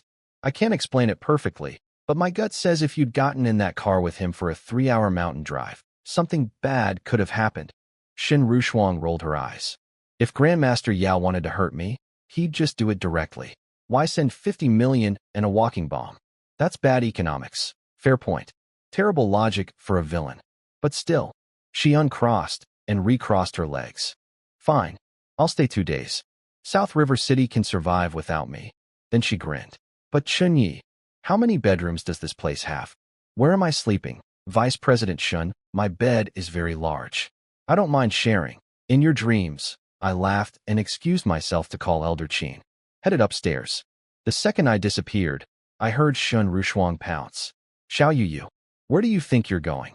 Shen Rushuang let go of me. No outsiders now. Confess. How exactly does your cultivation coaching work? And that sound I heard from upstairs earlier. Are you insane? That's none of your. Tell me, or I'll ask Chen Ye. That boy will tell me everything, and you know it. I closed the study door on the sounds of my girlfriend being interrogated by her gossip-addicted bestie. Not my problem right now. I pulled out the dark gold equipment card. 50 million credits. Enough to make any 6-star fighter sell their grandmother. But Grandmaster Yao doesn't give gifts for free. This was bait, test, and hot potato all rolled into one. I called Elder Chen. Ah, Chen Ye. Settling in well. Elder Chen, your prediction was spot on. Lijian just visited. Dropped off a 50 million equipment card from Grandmaster Yao. Apology money. Brief silence. Then a contemptuous laugh. 50 million? Huh. Yao Wang Yuan must be desperate. That confirms he's got serious problems. Keep the money, son. You earned it. The money's fine. But Elder Chen, Lijian himself is the issue. I described everything my spiritual sense had detected. The unstable purple gold energy. The predatory feel. The wrongness. I can't put my finger on it exactly, but his energy is different from any other 6-star fighter I've sensed. Different from Lung Yu's. Different from Shen Rushuang's. Wait. Hold on. Elder Chen cut me off. His voice shifted from casual to intense. You said you saw the energy inside his body. Yeah? I used spiritual mental power. His blood energy just looked different compared to. What? You awakened spiritual mental power. The old man practically screamed through the phone. Oops. Did I forget to mention that part? My bad. I've been so busy with other activities that reporting my impossible overnight breakthrough kind of slipped my mind. In my defense, it's been a very productive 24 hours. Say that again. You awakened spiritual mental power? You're not lying to me? Elder Chen was screaming so loud I had to hold the phone away from my ear. Dude, You gave me the technique. Why are you acting surprised that I learned it? Yeah, I practiced the hibernating dragon heart sutra you gave me, and my consciousness kind of cracked open. I can project spiritual energy now. Range isn't huge, but I can see people's insides way better than before. Elder Chen, I should really be thanking you for thanking me my ASS. The dignified Provincial Martial Association president just swore at me. That's the hibernating dragon heart sutra. I gave it to you for long-term development, to boost your chances when you eventually push for Grandmaster. The geniuses I brought back have been soaking in secret medicines since age 3. They all have the same technique. The fastest one took a full year to reach entry level. And you? How long have you had it? 3 days? Stay where you are. I'm coming over. Click. I stared at my phone. This sneaky old fox. Back at headquarters, he told me, average geniuses take 1 year. I thought that meant normal talented people. Turns out, average genius, in his vocabulary, means the cream of the crop among freaks of nature. And 1 year was the speed record. Meanwhile, I hit entry level in 1 night and proficient by morning. No wonder he lost it. But hey, the more monstrous I look, the harder he protects me, the more resources I get. Come on over, old man. Maybe you can tell me what that weird energy in Lijian was too. Downstairs, World War III was happening on my sofa. Shen Rushuang, let go. I'm seriously getting mad. Lung Yu's scarf had been yanked sideways, exposing all the red and purple evidence on her neck. Her clothes were a mess. She looked like she'd lost a wrestling match, which she basically had. Shen Rushuang was examining the marks like a forensic scientist at a crime scene. TSK, TSK, TSK. These are from cultivation? These are clearly bite marks. Chen Ye chewed on you. You used to say training is my only love. Now look at you, completely conquered. She poked Lung Yu's blushing cheek. So, is there something special about him? Share with big sister. Shen Rushuang, I will end you. I opened the study door and looked down from the second-floor balcony. Shen Rushuang was straddling Lung Yu on the sofa, black-stockinged legs dangling off the edge, while Lung Yu was pinned underneath looking like a boiled lobster. Ahem, instant transformation. Shen Rushuang dismounted with the grace of an Olympic gymnast, smoothed her skirt, and sat there looking like a refined professional who had definitely not just been wrestling her best friend for gossip. Flawless acting. 10 out of 10. Lung Yu shot upright, frantically fixing her hair, wanting to evaporate. Done with your report? Shen Rushuang asked, perfectly casual. The smirk in her eyes said otherwise. Done. And Vice President Shun, you seem to be settling in nicely. Well, the amenities are excellent. Especially the private tutoring sessions. Very soothing to listen to. Great for sleep, really. Lung Yu looked like she wanted to sew Shen Rushuang's mouth shut with wire. Anyway, I continued. Elder Chen is on his way. Should be here soon. Both women froze. Elder Chen? Because of Lijian? Partly. Mostly because I accidentally mentioned I awakened spiritual mental power. Dead silence. Lung Yu glared at me. Show off. Shen Rushuang stared at me like I'd grown a second head. You what? Spiritual mental power? I smiled my most innocent smile. Yep, that's what the tutoring sessions produce. Then I looked her dead in the eyes. Vice President Shen, if you're really curious, you're welcome to join tonight's class. Her face exploded red. This woman, who has stared down criminals, negotiated with grandmasters, runs an entire city's martial association, was suddenly squeezing her legs together and trying not to look flustered. Tutoring, she forced out a cold laugh, voice shaking just slightly enough for me to notice. What if I tell Elder Chen exactly what your tutoring involves? Vice President Shen, Elder Chen only cares about results. As long as our district produces top-tier talent, he'd encourage us to collaborate more. I sat down, completely relaxed, radiating righteousness. After all, this is for the future of humanity. For fighting the beast tides. We must all make sacrifices. Lung Yu rolled her eyes so hard I thought they'd get stuck. This man gets more shameless by the hour. Shen Rushuang was staring at me like I'd just proposed at a funeral. Exchange ideas? Top-tier geniuses? Future of humanity? Chen Ye, don't put a noble hat on your dirty little schemes. Your tutoring wouldn't pass a content review and you're out here talking about saving mankind. Fair point. But I stand by my thesis. Meanwhile, Lung Yu had gone completely silent. Too silent. I should have noticed the danger signs. Because inside her head, a nuclear alarm was blaring. This man already has two of us, and he's hitting on Shen Rushuang right in front of me? Human future, my ass. Before I even registered movement, her hand shot out like a striking cobra. Fingers locked onto the softest, most vulnerable chunk of flesh on my waist. And then she twisted. 300 degrees. AOWWWW. I launched off that sofa like a rocket. This woman is peak 6-star. Her grip can bend alloy. She nearly unscrewed my kidney from my body. Lung Yu, that's attempted murder on your own husband. She dusted off her hands with zero remorse. Those cold eyes looked at me like I was roadkill. Didn't someone want to contribute to humanity's future? Since you're so noble, maybe your kidneys would be more useful donated to a research lab. Want me to remove them for you? For science, I had absolutely no comeback. None. Zero. She checkmate me with my own words. Shen Rushuang lost it. Full body, bent over, tears in eyes, laughter. Ha ha ha. Lung Yu, beautiful. That's how you handle him. Achieving true household harmony is going to take a while. Then boom, boom, boom. Fighter jet engines. The sky shook. Everyone looked up. An Aurora-class warship with the Provincial Martial Association insignia was landing on MY helipad. 9-star Grandmaster pressure blanketed the entire neighborhood like a weighted blanket made of fear. The hatch opened, and out walked Elder Chen Shan. Gray cloth outfit. Simple shoes. Looking like somebody's grandpa going to the market. Except his eyes could melt steel. Elder Chen, Shen Rushuang, and Lung Yu bowed in unison. Elder Chen, that was fast. He didn't even look at the women. His eyes locked onto me like targeting lasers. Zero greeting. Zero small talk. He walked straight up and jabbed his finger at my forehead. An ocean of spiritual pressure crashed into my brain. Shen Rushuang and Lung Yu, peak 6-star warriors, stumbled backward like they'd been hit by a shockwave. They couldn't even think about resisting. But I understood. This wasn't an attack. It was a test. Fine, old man. You want to see it? I'll show you. I opened the floodgates. My consciousness lake churned into a tsunami. The Heart Sutra roared to life. A faint wisp of purple chi flickered across my forehead. I shaped my spiritual energy into a spear and drove it straight at his finger. Boom. An invisible explosion of colliding spiritual forces sent shockwaves through the air. Good. Good. Good.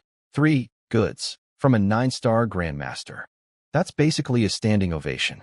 He pulled his finger back, eyes blazing with a joy I'd never seen on his face before. His poke had carried decades of refined spear intent, something that would flatten any 6-star fighter. I didn't just block it. I almost pushed back. It really is spiritual, mental power. He was looking at me like I was the last dragon egg on earth. Chen Ye, I thought your spear mastery was already a miracle. But this, you need to understand. We Grandmasters channel intent through weapons and bodies. My finger had to touch your forehead to test you. But spiritual mental power? One thought can move mountains. In ancient times, people with this ability were called gods. With this power, comprehending martial arts will be 100 times easier.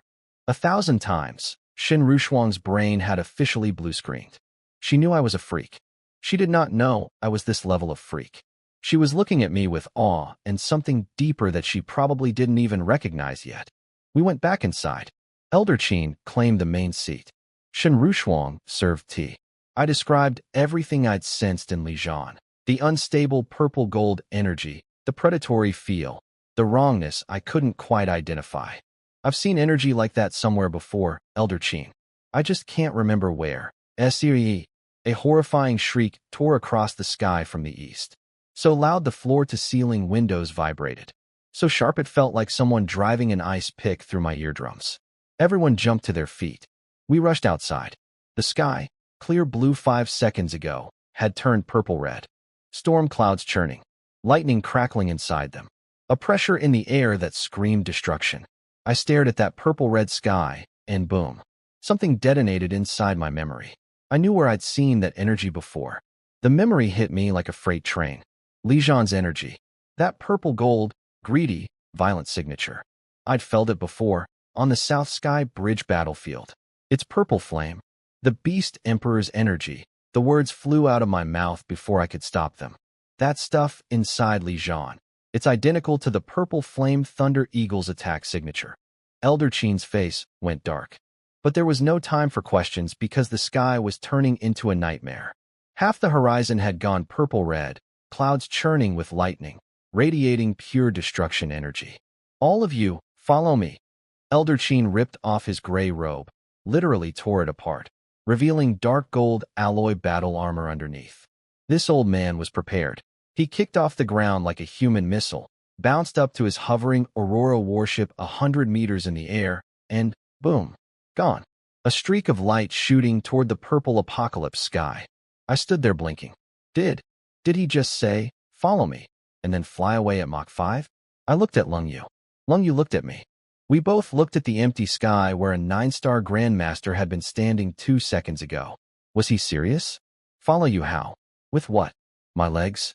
Shen Rushuang was already moving. Stop staring. Get in the car. She sprinted to the SUV like a woman possessed, ripped open the driver's door, and was ready to go. I turned to Lung Yu and grabbed her shoulder. Xiao Yu, stay here. I'm coming too. And oh, my face went completely serious. No jokes.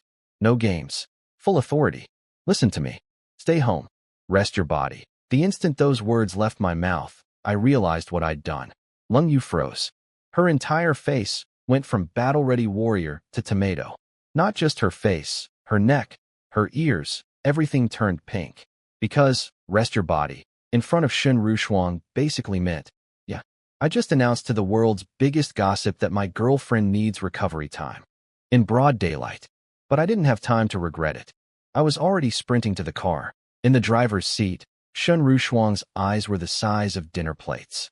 She slowly turned to look at the frozen, crimson-faced Lung Yu standing at the door. Rest your body.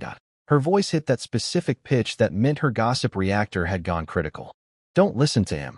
It's not what you think, Lung Yu screamed, looking like she wanted the earth to open up and eat her. I jumped into the passenger seat. Vice President Shen, drive? Shen Rushuang looked at Lung Yu. Looked at me. That smile spread across her face like a slow-motion explosion. Heh, Chen Ye, you really are a caring husband, she flirted. The engine roared. Blue exhaust flames. We were gone. Behind us, Lung Yu was standing at the villa entrance, probably setting a new world record for sustained blushing. Chen Ye, you shameless idiot. Shen Rushuang is going to hold this over me forever. She stomped her feet in fury. But as our car disappeared down the highway, worry crept in past the embarrassment. In the car, Shen Rushuang was weaving through traffic at speeds that made the speedometer give up. The scenery outside was just colored streaks. So, Chen Ye, you really did a number on her. She glanced at me sideways, grinning while dodging cars at 200 miles per hour. Rest your body. TSK. The famous ice mountain goddess of South River City, huh? Who would have thought? Vice President Shen. Eyes on the road. This car is tough. We'll be fine. Now tell me, how did you do it? How did you tame her? I was staring at the purple-red sky getting closer and closer. Some things lose their magic when explained. Pause. But if you're really curious, I could tutor you tonight. You. She stomped the gas so hard the car practically broke the sound barrier. Tutor me? In your dreams. Then silence fell. Because ahead of us, the purple-red clouds ripped apart like paper. And from behind them, diving at impossible speed, came a monster. Wingspan over 100 meters. Entire body covered in purple lightning armor. A trail of warped electric light blazing behind it like a comet of destruction. The purple flame thunder eagle. 8-star beast emperor. The same nightmare that had been driven off not long ago was back. In broad daylight, diving straight toward the outskirts of the provincial capital. Shen Rushuang's hands shook on the wheel. Her pupils shrank to pinpoints. And that's when everything clicked. Li Zhan didn't just drink a power-up potion. Grandmaster Yao fed him a beacon. A homing signal made from Beast Emperor energy. That old monster didn't send 50 million as a peace offering. He sent a bomb wrapped in a bow, and the detonator was an 8-star flying death machine. The highway was chaos. Cars everywhere, people abandoning vehicles and running for their lives. And right in the middle of it all, Li Zhan, sprinting against the crowd, jumping across car rooftops like a rabid gorilla. Move. Everybody, get out of my way. His eyes were bloodshot. The purple gold energy inside him had gone from gentle stream 2. Volcanic eruption. He was losing his mind, literally. His brain was filling with violent, murderous images. The only shred of sanity left was reminding him that massacring civilians in the provincial capital would be bad for his career. He stomped through an SUV roof like it was cardboard and launched himself into the air. Then the sky opened up. SCE. The purple flame Thunder Eagle, 100-meter wingspan of purple lightning death, came diving through the clouds like a missile aimed directly at Li Zhan. Those massive beast eyes locked onto him with the precision of a GPS tracker. Because that's exactly what he was. A GPS. A beacon. The purple sky dragon marrow wasn't a gift, it was a dinner bell. Grandmaster Yao didn't promote his most loyal servant. He turned him into bait. 30 years of loyalty, rewarded with becoming bird food. But Li Zhan didn't know that yet. Because in his final moments, the energy inside him exploded, shattering his 6-star bottleneck. He actually started breaking through to 7-star. Grandmaster Realm. Finally. The eagle's beak came down faster than thought. Scooped him up like a sparrow catching a caterpillar. Crunch. One of South River City's most feared warriors became a red mist in the sky. 30 years of service. Gone in one bite. Elder Chen came screaming out of the clouds like a golden meteor, dark gold spear aimed straight at the beast. Back OFF. Monster. But the eagle had just eaten Li Zhan's breakthrough energy and gotten stronger. Purple flames ignited across its entire body. Instead of dodging, it headbutt Elder Chen's spear attack. Clang. 9-star Grandmaster versus peak 8-star Beast Emperor. The shockwave cleared every cloud for miles. Elder Chen got knocked flying like a baseball. The eagle stumbled too, but its massive wing clipped the highway bridge. Boom, boom, boom. Hundreds of meters of bridge, just gone.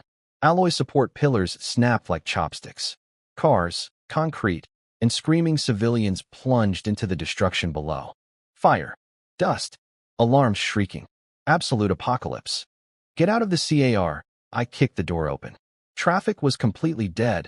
Cars piled up, people running everywhere. The SUV was useless now. Shen Rushuang and I moved simultaneously. She popped the trunk, grabbed a silver armor case, and hurled it at me. Put this on. I ripped my shirt off in one motion. Just shredded it.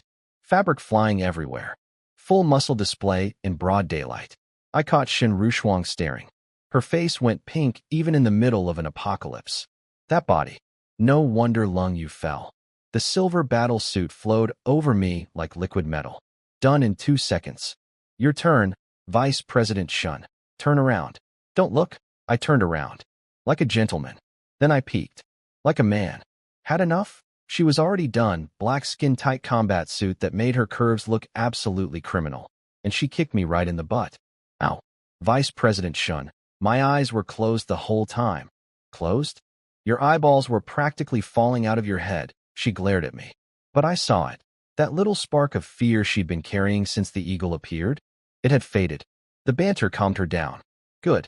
Because we were about to run toward a 100-meter flying death machine that just ate a man and headbutt the Grandmaster. And I was only 6-star. This was going to be fun. No time for jokes. No time for flirting. We moved. Shen Rushuang and I launched ourselves across the stopped traffic like human missiles, bouncing off car rooftops and lampposts. She moved like a cat, light, graceful, barely touching surfaces before leaping again. I moved like a cannonball. Every step I took caved in a car roof and left a footprint in solid metal. Above us, Elder Chen and the Thunder Eagle were going at it. Every collision sounded like the sky was breaking apart. Sonic booms rattling my teeth from a kilometer away. We got closer to the disaster zone, and it was bad. The bridge was a smoking hellscape. The Marshal Association Enforcement Squad and city defense troops had set up barricades. Civilians were flooding out in waves, crying, pushing, screaming. Megaphones blaring. All 4-star and above fighters, please step forward for rescue operations. Nobody was stepping forward. The low-rank fighters were standing outside the perimeter looking pale and terrified. Can't blame them. There's an 8-star Beast Emperor overhead turning the sky purple, and the bridge was basically a furnace of fire and falling concrete. Mid-tier and high-tier fighters were all in the city center or on missions. Too far. Too slow. Just us. Shen Rushuang and I locked eyes. No words needed. We launched over the crowd's heads, clearing the entire mob in one leap. Halt. Restricted zone. Fall back immediately. The enforcement squad captain, big bearded dude, pulled his shield blade. Soldiers behind him drew electric batons.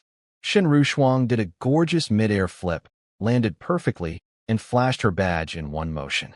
South River City Martial Association Vice President Shen Rushuang. This is my partner. We're here on Elder Qin Shan's orders. The captain's breath caught. He looked at the badge, looked at me. His eyes widened. He'd already been briefed. Vice President Shen and Provincial Genius Camp Chief Chen Ye, inbound for support. That was me, the chief of the Provincial Genius Camp, standing right in front of him. The man snapped to attention so fast I thought his spine would crack. Salute. Linjiang City 3rd Enforcement Squad Captain, reporting to Vice President Shen and Chief Chun. Let them through. We didn't wait for pleasantries. 2 blurs. 2 trails of dust. Gone. The captain stared at our disappearing afterimages. So that's what 6-star fighters look like. Incredible. Up above, Assyria. The Thunder Eagle was raging. Purple flames wreathing its entire body. Claws like cast iron, every swipe dragging lightning across the sky. And dancing around it like a ghost, one tiny black dot, was Elder Qin. Bang, bang, bang. Rapid-fire metal impacts echoed like machine gun thunder. Sparks exploding with every clash. A human fighting a monster the size of a building, blow for blow. So that's a 9-star Grandmaster's power, fighting a beast emperor with nothing but a human body. I was in awe. For exactly 1 second. Then I snapped out of it. That fight was way above my pay grade. Nothing I could do up there. But down here, on this crumbling, burning bridge, people were dying. My eyes scanned through the smoke and found it. A white passenger bus, flipped on its side, wedged against a twisted alloy support beam at the edge of a broken bridge section. Half the bus was hanging over empty air, fuel leaking, hissing, and from inside, screaming, crying. People trapped, terrified beyond reason. There, Shen Rushuang saw it at the same instant. But I was already moving. My feet exploded through the concrete road surface. I became a silver streak, afterimages trailing behind me, crossing dozens of meters of debris in a heartbeat. Shen Rushuang was right on my tail. We dove straight into the smoke and fired toward that dangling bus. No system tricks. No development points. No wife coaching energy farming. Just speed, strength, and the fact that people were about to die if we didn't get there in the next 30 seconds. Time to be an actual hero for once. Before I even reached the bus, my ears picked up the worst sounds imaginable. Not screaming. Not crying. Complaining. Shut your kid up. If she cries one more time, I'll throw her off this bridge. Stop pushing me. This outfit costs more than your annual salary. Where are the fighters? Why isn't anyone here yet? For women in designer clothes had shoved their way to the front of the exit, blocking 2 terrified mothers and their crying children behind them. The bus was leaking fuel. Sparks everywhere. This thing could blow any second, and these ladies were worried about their outfits. I activated my spiritual sense. 1% power. Doesn't sound like much, but it can see through metal walls like they're glass. I scanned the bus interior. Confirmed. For awful humans in front, 2 moms and 2 kids trapped in back, fuel dripping, fire imminent. Solution? Shut up. Hum. One pulse of spiritual energy swept through the bus. All 4 women's brains went blank simultaneously. They dropped like puppets with cut strings. Nap time, ladies. Shen Rushuang stared at me. So that's what spiritual mental power looks like in combat. But I wasn't done. I reached my hand out toward the burning fuel tank underneath the bus, hanging in midair over the ocean, impossible to reach physically without falling, and grabbed it with my mind. Crunch. Ripped the entire flaming tank off the bus chassis with pure telekinesis. Flicked my wrist. The burning hunk of metal sailed through the air in a beautiful arc and splash, straight into the sea below. Holy, Shen Rushuang couldn't even finish. She's a 6-star fighter too, but she had no solution for a burning fuel tank dangling over a cliff with no foothold. She would have had to fall with it. I just waved my hand and yeeted it into the ocean. His telekinetic force must exceed 1,000 kilograms. Then the bus started sliding. Without the fuel tank's weight, the balance shifted. 10 tons of metal started screeching toward the broken edge. Shen Rushuang flew to the back of the bus. Those long legs braced against the bridge, hands pushing against the frame, six-star energy exploding out of her body. She was trying to hold 10 tons of bus on a tilted, crumbling slope. Her face went white. Her feet dug craters into the alloy surface. It wasn't enough. Move. I slammed my hands under the chassis. Tiger, leopard, thunder, sound roaring through every cell. Spiritual power pushing simultaneously. Gruen, the bus moved. Backward. Up the slope. I was shoving a 10-ton vehicle uphill with raw force, while Shen Rushuang braced from behind. Her eyes went huge. She could feel it. My output was beyond hers. A six-star fighter who was stronger than another six-star fighter in pure power. That's not supposed to happen at the same level. But just as the bus lurched back onto solid ground, the jolt knocked a little girl out through a shattered window. She slipped from her mother's arms and tumbled into empty air. And oh, Shen Rushuang screamed. She'd just burned everything stabilizing the bus. No energy left.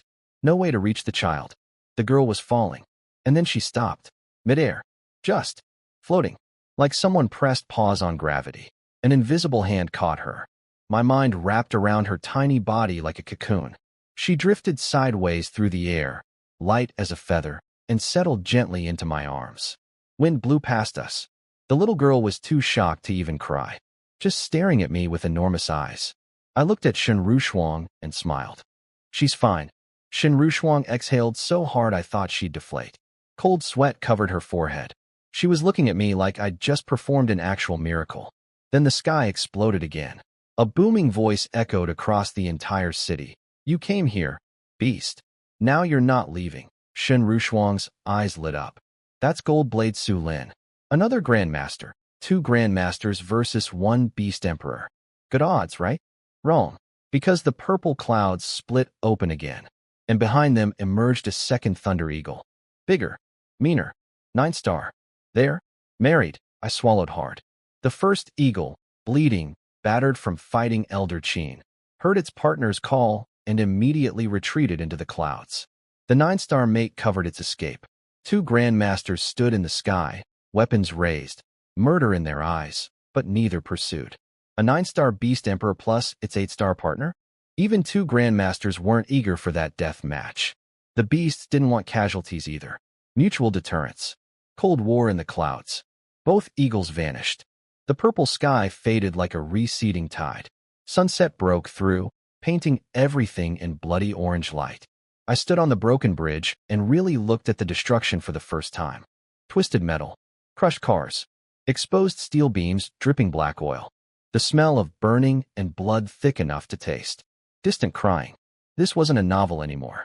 People died here today because one evil Grandmaster turned his loyal servant into beast bait. Because monsters are getting stronger faster than humans can keep up. That seed of reality planted itself deep in my chest. Elder Chen landed on a broken guardrail.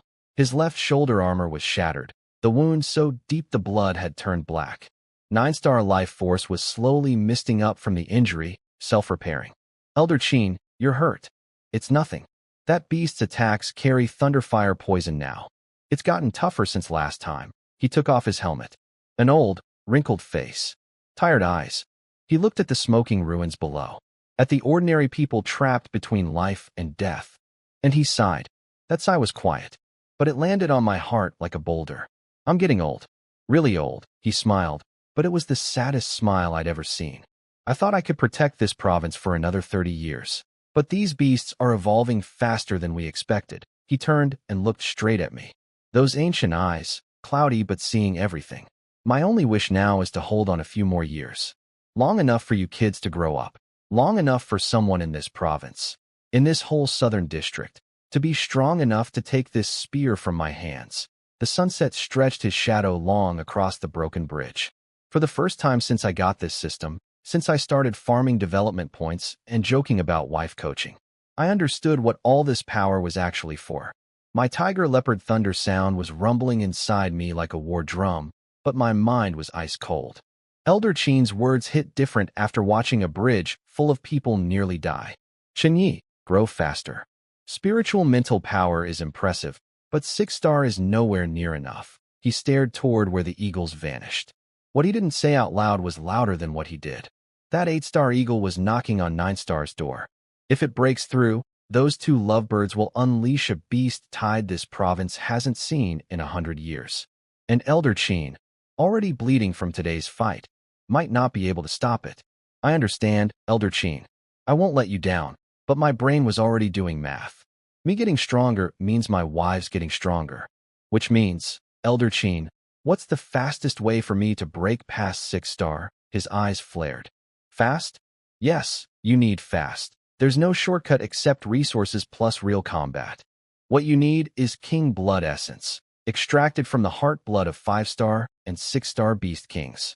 It contains explosive life force that can smash through physical bottlenecks. Problem is, Beast Kings live deep in the wilderness. Hard to find, harder to kill, but the top 3 finishers in the Southern District Genius Championship in 2 months get King Blood Essence as a reward. Win that tournament. Get it. Don't disappoint me. His warship swooped overhead. The old man jumped 100 meters straight up into the hatch like it was nothing. Engine roared. Gone. Just me and Shen Rushuang on a broken bridge. I glanced at her. She was looking at me with something complicated in her eyes. Then I raised an eyebrow at her. The universal, told you so, look. Because if she'd been in that car with Li Zhan when the eagle came, she'd be paced right now. Pervert, she muttered, rolling her eyes to the heavens. But hidden in that eye roll, gratitude she'd never admit to, and something softer she hadn't even noticed herself. Then she bit her lip. Chen Ye, I have a bottle of King Blood Essence. I looked at her. She looked at me. That was unexpected. Back at the villa, I barely had time to breathe before a soft body crashed into my chest. Husband, you're finally back. Su Qingga had just woken up, still sleepy-faced, pink-cheeked, adorable, but her eyes were wide with fear. The earthquake-level shockwaves from the battle had woken her up, and she'd been panicking. I wrapped my arms around her and kissed her forehead. Relax. Your husband is too tough for the Grim Reaper. He doesn't want me. You. Pervert. Her face went crimson, especially when she felt Shen Rushuang's laser beam gossip eyes drilling into her back. Shen Rushuang stood behind us, watching the reunion, and did an elegant eye roll. These two. Get a room. But underneath that sarcasm, a tiny prick of sourness she couldn't explain. She glanced at Lung Yu, who was walking out of the villa trying to look cold and unbothered. But her entire soul was clearly focused on me. Every molecule of attention pointed in my direction. How does this man have 2 women completely wrapped around his finger? I let go of Su Qingga and walked toward Lung Yu with my best shameless grin. She stuck her hand out and pushed my chest, keeping distance, eyes glaring. Translation, Shen Rushuang is right there. Behave. You're all safe. Good. Her voice was robot-level flat. I leaned in and whispered, Got it. I'll protect your inspector dignity while we have company. Her ice queen mask cracked, ears turning pink. She spun toward Shen Rushuang with forced composure. Vice President Shen, please come inside. Shen Rushuang's smirk could power a city. Living room. Business time. Vice President Shen, I'll accept the King Blood Essence. No games. I pulled up a tablet and typed out a contract on the spot. This is a loan. When I reach 7-star Grandmaster, or within 1 year, whichever comes first, I'll repay you double. 2 bottles of identical King Blood Essence. I slid the tablet across the table. Su Qingga and Lung Yu both went wide-eyed. Especially Lung Yu. She knew how rare this stuff was. The fact that Shen Rushuang even had a bottle was incredible. Offering it to me was an insane act of trust. And Shen Rushuang? Zero hesitation. She picked up the stylus and signed her name without even reading the fine print. Total, unconditional faith. In me. Lung Yu watched this happen and felt something cold crawl up her spine. Not jealousy exactly. More like strategic alarm. This fox woman. Isn't she investing a little too heavily in my husband? The wife wars just gained a new potential contestant. And she doesn't even know she's entered the race yet. Vice President Shen, very generous. She picked up her tea, perfectly poised. This isn't generosity. It's an investment. Having the provincial genius camp chief owe me a favor? That's a bargain. Our eyes met over the teacups.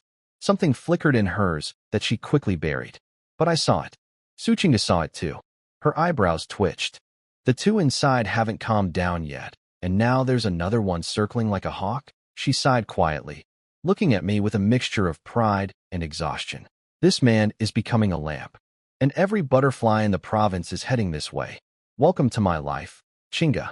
It only gets worse from here. Then, my phone rang. Official Martial Association line. Mr. Chen Ye?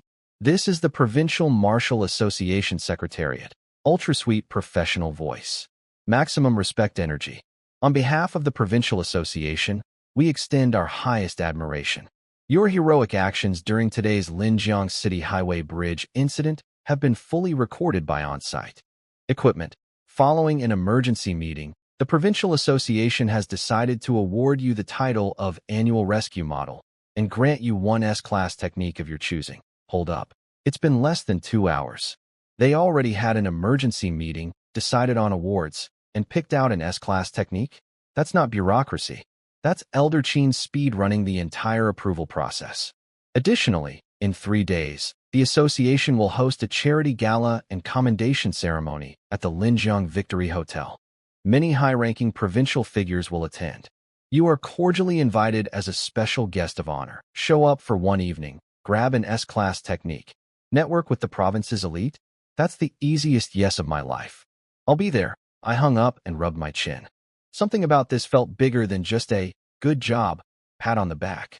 Then Shen Rushuang's phone rang too. She answered, listened, hung up. I also got invited. Same award. Same gala. I shrugged. Guess we were pretty impressive today. She shook her head slowly. As a vice president, she knew exactly how long these approvals normally take. 3 to 5 days minimum for this level of recognition. Getting it done in 2 hours meant one thing. Elder Chen personally steamrolled every layer of bureaucracy. But free awards are free awards. Nobody's complaining. Meanwhile, at the Provincial Association headquarters, a man was standing at a floor-to-ceiling window, staring into the night. A 7-star grandmaster. His subordinate reported, Sir, both Chen Ye and Shen Rushuang have accepted the invitations. The grandmaster turned around.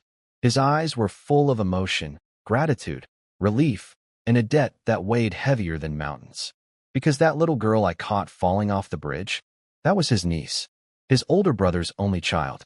His brother, the man who raised him, protected him his whole childhood, who nobody dared bully him because of, was torn apart by beasts 3 years ago in a beast tide. Dying, he entrusted his entire family to his little brother. If that girl had died today, this grandmaster couldn't have faced his brother in the afterlife. This debt is too heavy. He stared at the footage of me catching that little girl mid-air with telekinesis. I will attend the gala personally. In 3 days, this favor, I will remember. So my casual telekinesis catch just earned me a 7-star grandmaster's personal gratitude. I didn't even know. Honestly, best accident ever. And in North River City, inside a hidden luxury estate, Grandmaster Yao Guangyuan was watching the battle footage with a face like he'd eaten a lemon wrapped in barbed wire. His plan had worked. The purple flame trigger inside Li Zhan successfully summoned the Thunder Eagle. But Elder Chen showed up way too fast. Intercepted the beast before it could cause maximum damage. How did that old bastard get there so quickly? Even a 9-star shouldn't have been able to reach that location in that time frame without advance warning. His fingers drummed on the purple sandalwood desk, eyes shifting between dark and darker. He didn't know the answer. But I did. Elder Chen was already at my house when the eagle attacked. Because I told him about the weird energy. Because I have spiritual mental power. Because I sensed something wrong with Li Zhan. Grandmaster Yao's plan failed because of one variable he never accounted for. Me. And he still doesn't know it. Meanwhile, in his secret lair, Grandmaster Yao was doing villain math. Li Zhan was dead. No witness, no evidence. Even if Elder Chen suspected something, what could he do? Can't arrest a 7-star Grandmaster without proof. Li Zhan, don't blame me for being heartless. Blame your bad luck. 30 years of loyalty. Reduced to bad luck. This man should win an award for worst boss in history. Actually, he already won that. And worst father. And worst husband. He's going for the trilogy. Turns out the fake, purple sky dragon marrow was designed to turn Li Zhan into a walking buffet for the Thunder Eagle. And by feeding the beast a peak 6-star sacrifice loaded with purple flame energy, Yao Guangyuan had completed a transaction with something called the Heaven Gate Cult, a banned organization that worships human-beast fusion and trades in forbidden techniques. Their payment? Beast King Essence. The exact thing I needed to break through. Yao Guangyuan wanted it to reach 8-star and finally stop feeling inferior to Elder Qin. The bridge full of dead civilians? The loyal servant he murdered? Just ants crushed on his path to power. This man needs to die. Adding it to the list. Back at the villa, Shen Rushuang stood up to leave. Those combat suit legs catching the light in ways that should be illegal. Well, everything's settled. I'll send the King Blood Essence tomorrow morning. I won't be a third wheel any longer. Vice President Shen, why not stay a few days? The gala is in 3 days anyway. I said it casually. Just testing the waters. A little lure thrown into the pond. Her foot stopped mid-step. She turned around. Our eyes met. Her heart skipped. I could practically hear it with my spiritual sense. Here's the thing about Shen Rushuang that nobody knows. Behind the cold beauty vice president exterior, she goes home to a 300 square meter apartment that's completely empty. No family. No warmth. Just reports and silence. After today's near-death experience, explosions, beast screams, a collapsing bridge, that loneliness was hitting her hard. She was actually craving the chaotic warmth of this ridiculous villa, even if that warmth came seasoned with 2 other women's jealousy. She glanced at Lung Yu. Lung Yu's eyes were screaming. Get out. 2 giant neon words. Goodbye. Leave. And that was Shen Rushuang's tipping point. Because if there's one thing this woman can't resist, it's doing exactly what Lung Yu doesn't want her to do. Oh, Lung Yu, the harder you push me away, the more I want to. Stay. She flipped her hair, turned to me with a voice so sweet it gave Lung Yu goosebumps. Since the chief is so sincere with his invitation, it would be rude of me to decline. I'll graciously accept your hospitality for a few days. She sank back into the sofa like she owned the place. Now, let me be honest with myself for a second. Did I expect her to actually say yes? No. Did my heart rate spike? Absolutely. 2 months ago, I was a broke nobody who couldn't even look at a woman like Shen Rushuang without tripping over my own feet. Now she's lounging in MY Villa accepting MY invitation. But this wasn't just about attraction. My brain was running cold calculations. Shen Rushuang is a 6-star fighter. If she joined my family ecosystem, the system feedback would be astronomical. Enough to potentially blast me straight to 7-star Grandmaster. And after today, watching that eagle shatter a bridge like cardboard, watching Elder Qin bleed, seeing ordinary people crushed like insects, I knew 6-star wasn't enough. Not even close. If Elder Qin falls, if those beast emperors attack together, my pregnant wives become corpses under rubble. Being faithful means nothing if everyone I love dies because I was too weak. In this world that eats people alive, only grandmasters get to sit at the table. Everyone else is on the menu. If being a greedy villain is what it takes to protect them, then fine. I'll carry that name. I want it all. Something hardened inside me. The last trace of hesitation burned away. Great, I said. Great, Lung Yu said at the exact same time. Wait. We both froze. Looked at each other. My confident smile locked in place. Then I saw her eyes.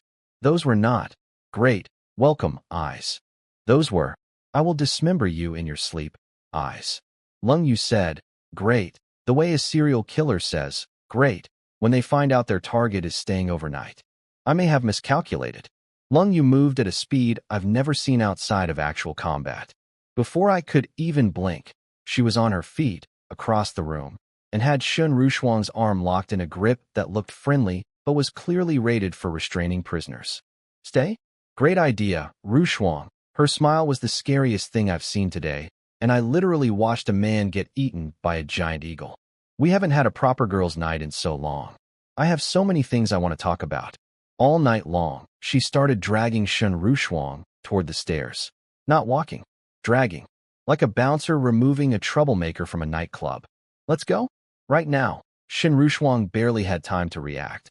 But that woman is a professional provocateur. Even while being physically hauled away, she managed to look back at me over her shoulder and throw a flirtatious wink that could stop traffic. Chief Chen, don't blame Big Sister. I try to stay. But your inspector is just too strict with the curfew. Our tutoring session will have to wait for another day. Slam. Guest room door. Shut. Locked. Probably barricaded. The living room went dead silent. Just me and Suchinga. My hand was still frozen midair in the I was about to make a move position. My mouth twitched violently. That's it. 1 second ago, I was having my big villain moment. I want it all. I'll be the bad guy. Nothing can stop me. Internal monologue like a warlord about to conquer a nation. Next second, my own wife confiscated my target and locked her in a bedroom. The duck was on my plate. Lung Yu took the plate, the duck, and the entire table. So much for my domination arc. I sighed and looked at the only person left in the room. Su Qingge, sitting there. Innocent. Unguarded. Available. My eyes heated up instantly. Qingge, she flinched. What? I grabbed her hand with burning seriousness. Since they're having their bonding time, we shouldn't waste the night either. For the next 3 days, I'm putting you through real high-intensity special training. We're going to see if we can get you to entry level on the Heart Sutra. Su Qingge heard, special training, and her intuition screamed. But my face was so serious, so professional, so focused on cultivation. She chose to trust me. Good girl. I scooped her up bridal style and marched straight to the underground training room. Heavy alloy doors sealed shut behind us. 1 hour later. Liar. You're a huge liar. Sob. This is your high-intensity training. This is a training room, not a bedroom. Su Qingge was red as a sunset, palms pushing against my chest, eyes screaming, the longest road I've ever walked is the path of your lies. Okay, in my defense, the first 30 minutes were legitimate. I genuinely tried teaching her. Sat her down, explained meridian pathways, guided her breathing, walked her through the spiritual sensing process step by step. Result? Absolutely nothing. She's a 1-star fighter. The foundation just isn't there. My proficient level Heart Sutra knowledge is great for personal use, but trying to explain interdimensional spiritual mechanics to a complete beginner? It's like teaching quantum physics to a golden retriever. Adorable but hopeless. After 30 minutes of zero progress, I made an executive decision. Plan A failed. Time for Plan B. See, the real solution is obvious. I need to level up the Heart Sutra higher, to a level where I can break things down simply enough for her to understand. To do that, I need development points. To get development points, I need, well, this is called sharpening the axe before chopping wood. It's strategic. You're too tense right now. Your meridians are completely stiff. How can you feel anything? This is deep bone relaxation therapy. I'm opening your mind-body barriers. This is for your benefit, the things I tell myself to sleep at night. Upstairs in the guest room, Shen Rushuang was lying in bed with a face mask on, eyes closed, perfectly relaxed. Lung Yu sat across from her pretending to read a magazine. Then Shen Rushuang's eyelashes twitched. Because through the floor, through military-grade soundproofing designed to block explosions, a faint, rhythmic, unmistakable sound drifted up to her 6-star superhuman ears. Her eyes flew open. She slowly turned toward Lung Yu with the most loaded expression in human history. TSK, TSK, TSK. Lung Yu. You heard that too, right? Lung Yu's fingers crushed the magazine so hard it crinkled. Of course she heard it. She heard it better than Shen Rushuang. 6-star peak hearing meant she could detect an ant crawling in the basement if she wanted to. That was Su Qingge, being trained very thoroughly. It hadn't even been 1 hour since I went downstairs. That animal. Shen Rushuang is right upstairs and he can't even tone it down. But Lung Yu was a warrior. And warriors don't show weakness. Especially not in front of the enemy. She put down the magazine. Lifted her chin. Face, perfectly calm. Expression, Arctic lake in winter. 0 ripples. Heard what? I didn't hear anything. Vice President Shun, perhaps your traumatic experience today caused auditory hallucinations. Hallucinations? Shen Rushuang pointed at the floor. Click. Lung Yu grabbed the remote and blasted heavy metal rock music at maximum volume. The entire second floor shook with aggressive guitar riffs and thundering drums. Shen Rushuang almost fell off the bed. She stared at Lung Yu with her mouth hanging open. Lung Yu didn't even flinch. She picked up her magazine, which she'd been holding upside down for the past hour, and said with zero emotion, I find this piece quite enriching for the soul. Shen Rushuang's brain short-circuited. This was the legendary Ice Mountain Inspector? The woman who tolerated nothing? She was not only allowing this to happen, she was actively providing cover music? What dimension had she fallen into? The next 3 days were absolute psychological warfare for the 2 women trapped upstairs. Shen Rushuang was losing her mind. Not from boredom, from the constant, unrelenting, barely muffled evidence of my special training program, running 24/7 in the basement. By day 3, her face was flushed with something she refused to name, and she finally cracked. Lung Yu. What is your man made of? Is he a farm animal? 3 days. It's been 3 straight days. Does he not need to breathe? Her voice was pure shock and awe. Because let's be real, even as a 6-star fighter, Shin Rushuang admitted that this level of training intensity would have her legs giving out. Is Su Qingge even still alive down there? She asked with genuine concern. On the opposite sofa, Lung Yu was holding her magazine, still upside down, still on the same page she'd been reading for 72 hours. She had dark circles forming under her eyes. 3 days of heavy metal rock music and suppressed rage will do that. Inside her head was a hurricane. You absolute monster. The second I'm not down there supervising, you go full beast mode on Qingge? You used up your entire life supply on her in 3 days? The jealousy, the fury, the bizarre competitive instinct. All of it swirling into one terrifying promise. Chen Ye. The second Shin Rushuang leaves this house, I will drain you until you can't stand. If I don't put you in a WHELCHAR, my name isn't Lung Yu, but out loud? Ice Queen mode. Maximum denial. Focus on resting, Vice President Shun. First hallucinations, now delusions.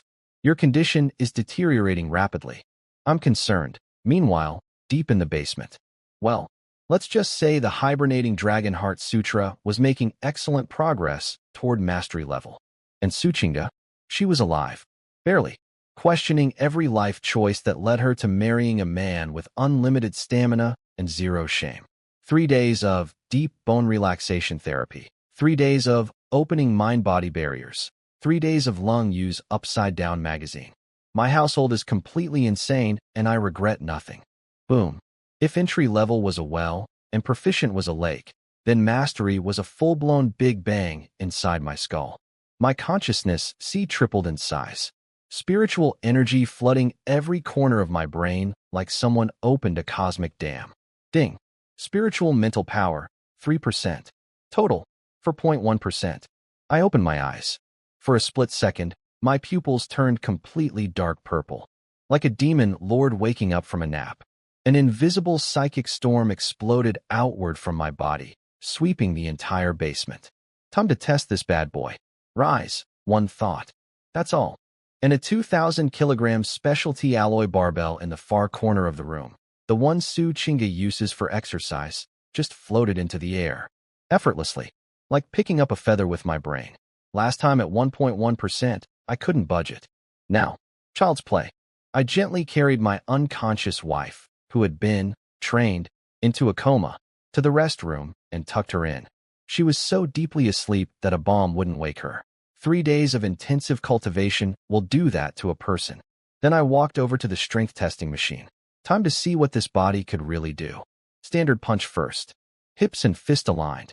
Basic power. Wham. Display. 6,500 kilograms.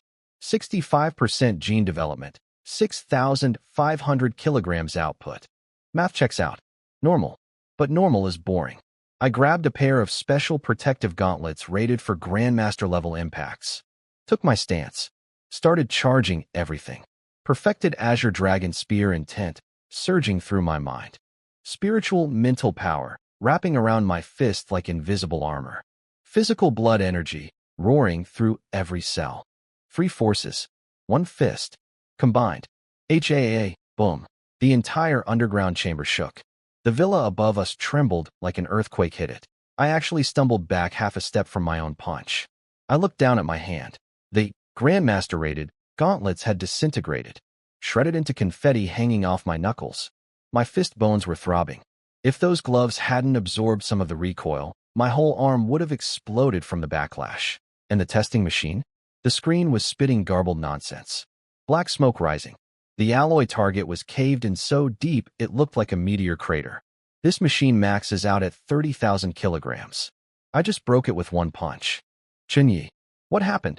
The basement door slammed open. Lung Yu and Shin Rushuang charged in like a SWAT team. Shin Rushuang was in front, and she ran face first into the sight of me standing there, shirtless, drenched in sweat, muscles glistening, radiating raw predatory energy. Her whole body flinched. Face went tomato red in 0.5 seconds. I'll just Go back upstairs. She spun around and fled without looking back. 3 days of listening through the floor, and now she can't handle the visual? Interesting. Lung Yu marched in full of worry, saw me looking perfectly fine, and switched instantly to fury. She grabbed a shirt and threw it at my face. What are you doing down here? Hey, you opened the door without asking. Not my fault. Don't give me that. The whole house shook like a bomb went off. I thought you literally made someone explode. Lung Yu, please. Am I that kind of person? I just had a small cultivation breakthrough and tested it. Cultivation? She laughed like a villain. You call the last 3 days cultivation? But mid-roast, her eyes drifted past my shoulder to the smoking, cratered testing machine. Her anger froze solid. The tester broke? She walked over and touched the warped, scorched alloy crater. Still burning hot. Chen Ye, how much force did you just hit with? I buttoned my shirt, casual as ever. No idea. Machine max is at 30,000 kilograms, and it died. So, more than that. Lung Yu's voice went quiet. The testing cap is 30,000. But the machine's structural limit is 50,000. To actually break it, you'd need over 50,000 kilograms of force. 50,000? Even I didn't expect that. The spiritual power multiplier was absolutely insane. Pure striking force beyond 7-star, maybe even 8-star grandmasters. As a 6-star, Lung Yu stared at me like I was an alien wearing a human costume. Her worldview was crumbling in real time. She knew about the spiritual power. She knew about the spear mastery. But raw fist power exceeding ordinary grandmasters? At 6-star? This wasn't genius territory anymore. This was human-shaped beast territory. And I could see it. 3 days of pent-up fury slowly draining from her face. In the martial world, monsters get special privileges. Hard to stay mad at someone who just punched a hole through reality. Plus, she could feel it. Something about me had fundamentally changed in the last 3 days. Something deep and indescribable. A transformation that went beyond normal training. The gears were turning behind those phoenix eyes. Did this shameless man actually get stronger through that? Was this special training actually real training? Yes, Lung Yu. Yes, it was. Every sweaty, scandalous, magazine-flipping, heavy metal blasting minute of it. Science. Lung Yu glanced at the restroom where Su Chinga was sleeping the sleep of the dead and sighed. Fine, stop showing off. Get ready. The Provincial Association Gala is tonight. Don't be late. Yes, ma'am. Wifey. Who's your wifey? Face. Crimson. Cause. Rage and embarrassment in equal measure. She turned to leave, but my arm was faster. I snagged her wrist, yanked her back, and locked her into my chest like a heat-seeking missile finding its target. What are you? Let go. She went stiff for 1 second, then melted like butter on a hot pan. My chest was basically a furnace, and my hands were doing that thing she pretends to hate, but definitely doesn't. Shen Rushuang is upstairs. Her voice was basically a whisper at this point. Barely audible. These 3 days, I kept wanting to be alone with you, but there was never a chance. I felt her heart skip.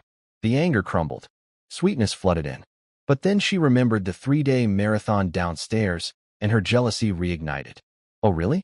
You seemed plenty entertained. Forgot all about me, didn't you? Correction. I pinched her waist. That wasn't entertainment. That was hard work. For our family's future. Day and night, tireless effort. Do you know how difficult my job is? The eye roll she gave me could have been seen from space. Then I pulled out the king blood essence and pressed it into her hand. Shen Rushuang delivered this.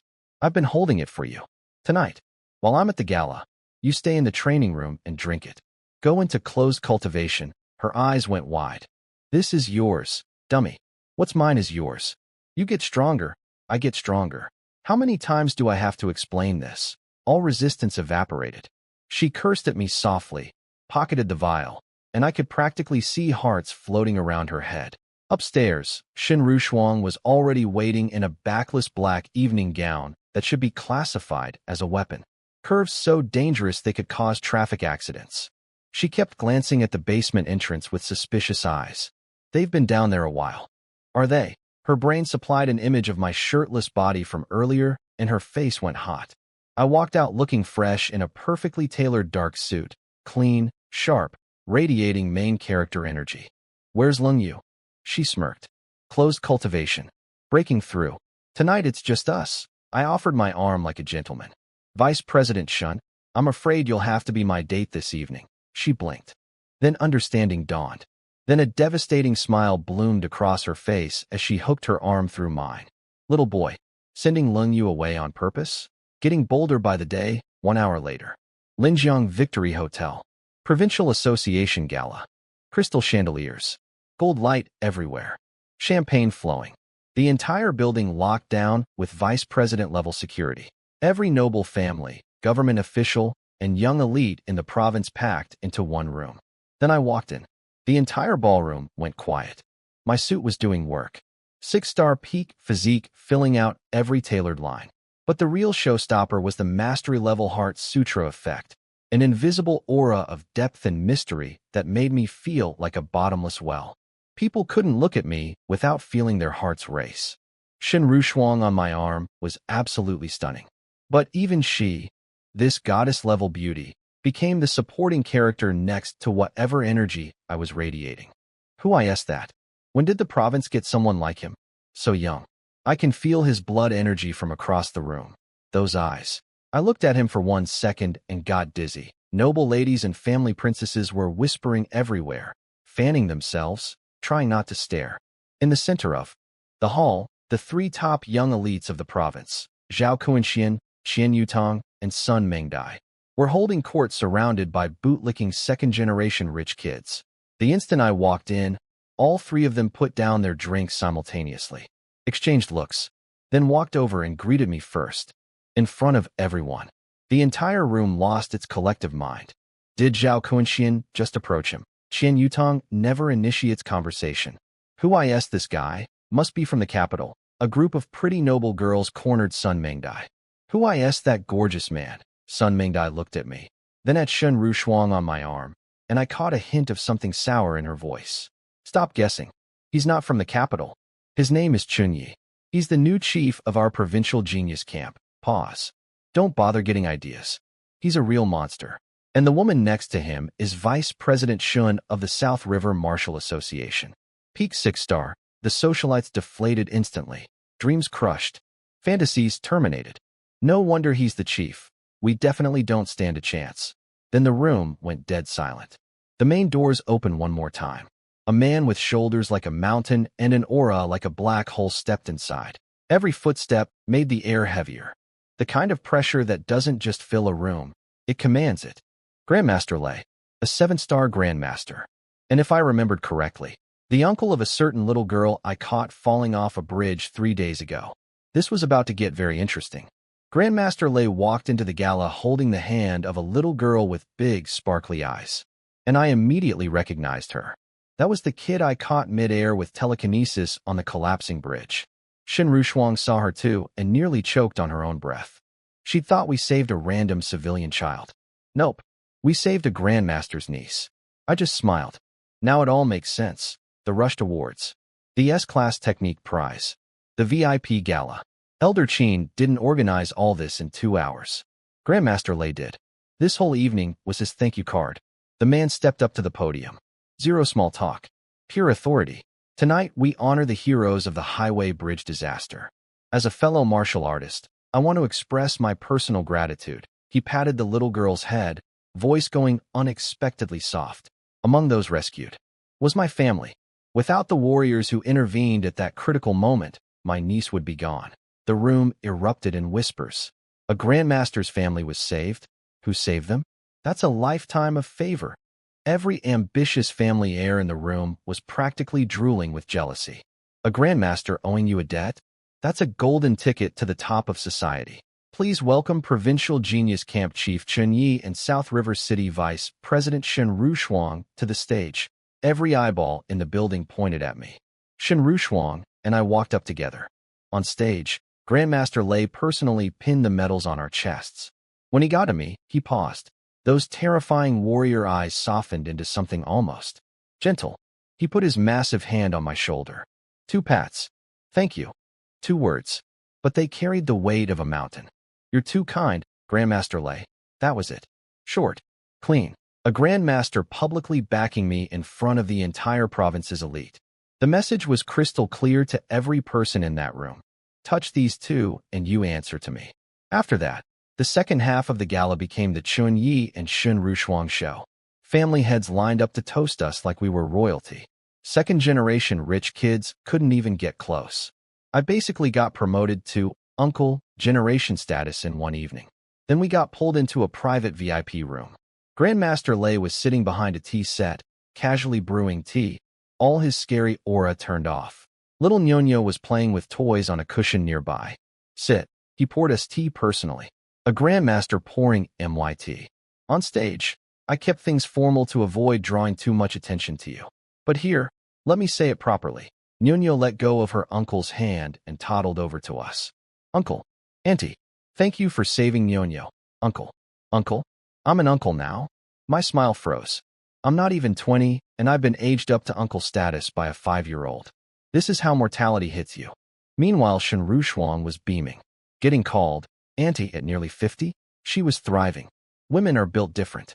We tried to refuse what came next. We really did. Grandmaster Lei pulled out 2 fancy boxes. The awards on stage were from the association, public recognition. These are from me. Personal gifts. If I can't even properly thank the people who saved my brother's child, I don't deserve to show my face in this province. For Shen Rushuang, a property deed. Riverside Estate in South River City. Worth tens of millions. She nearly fell out of her chair. And for me, this is a piece of Millennium Thunderstruck wood. He pushed the long box toward me.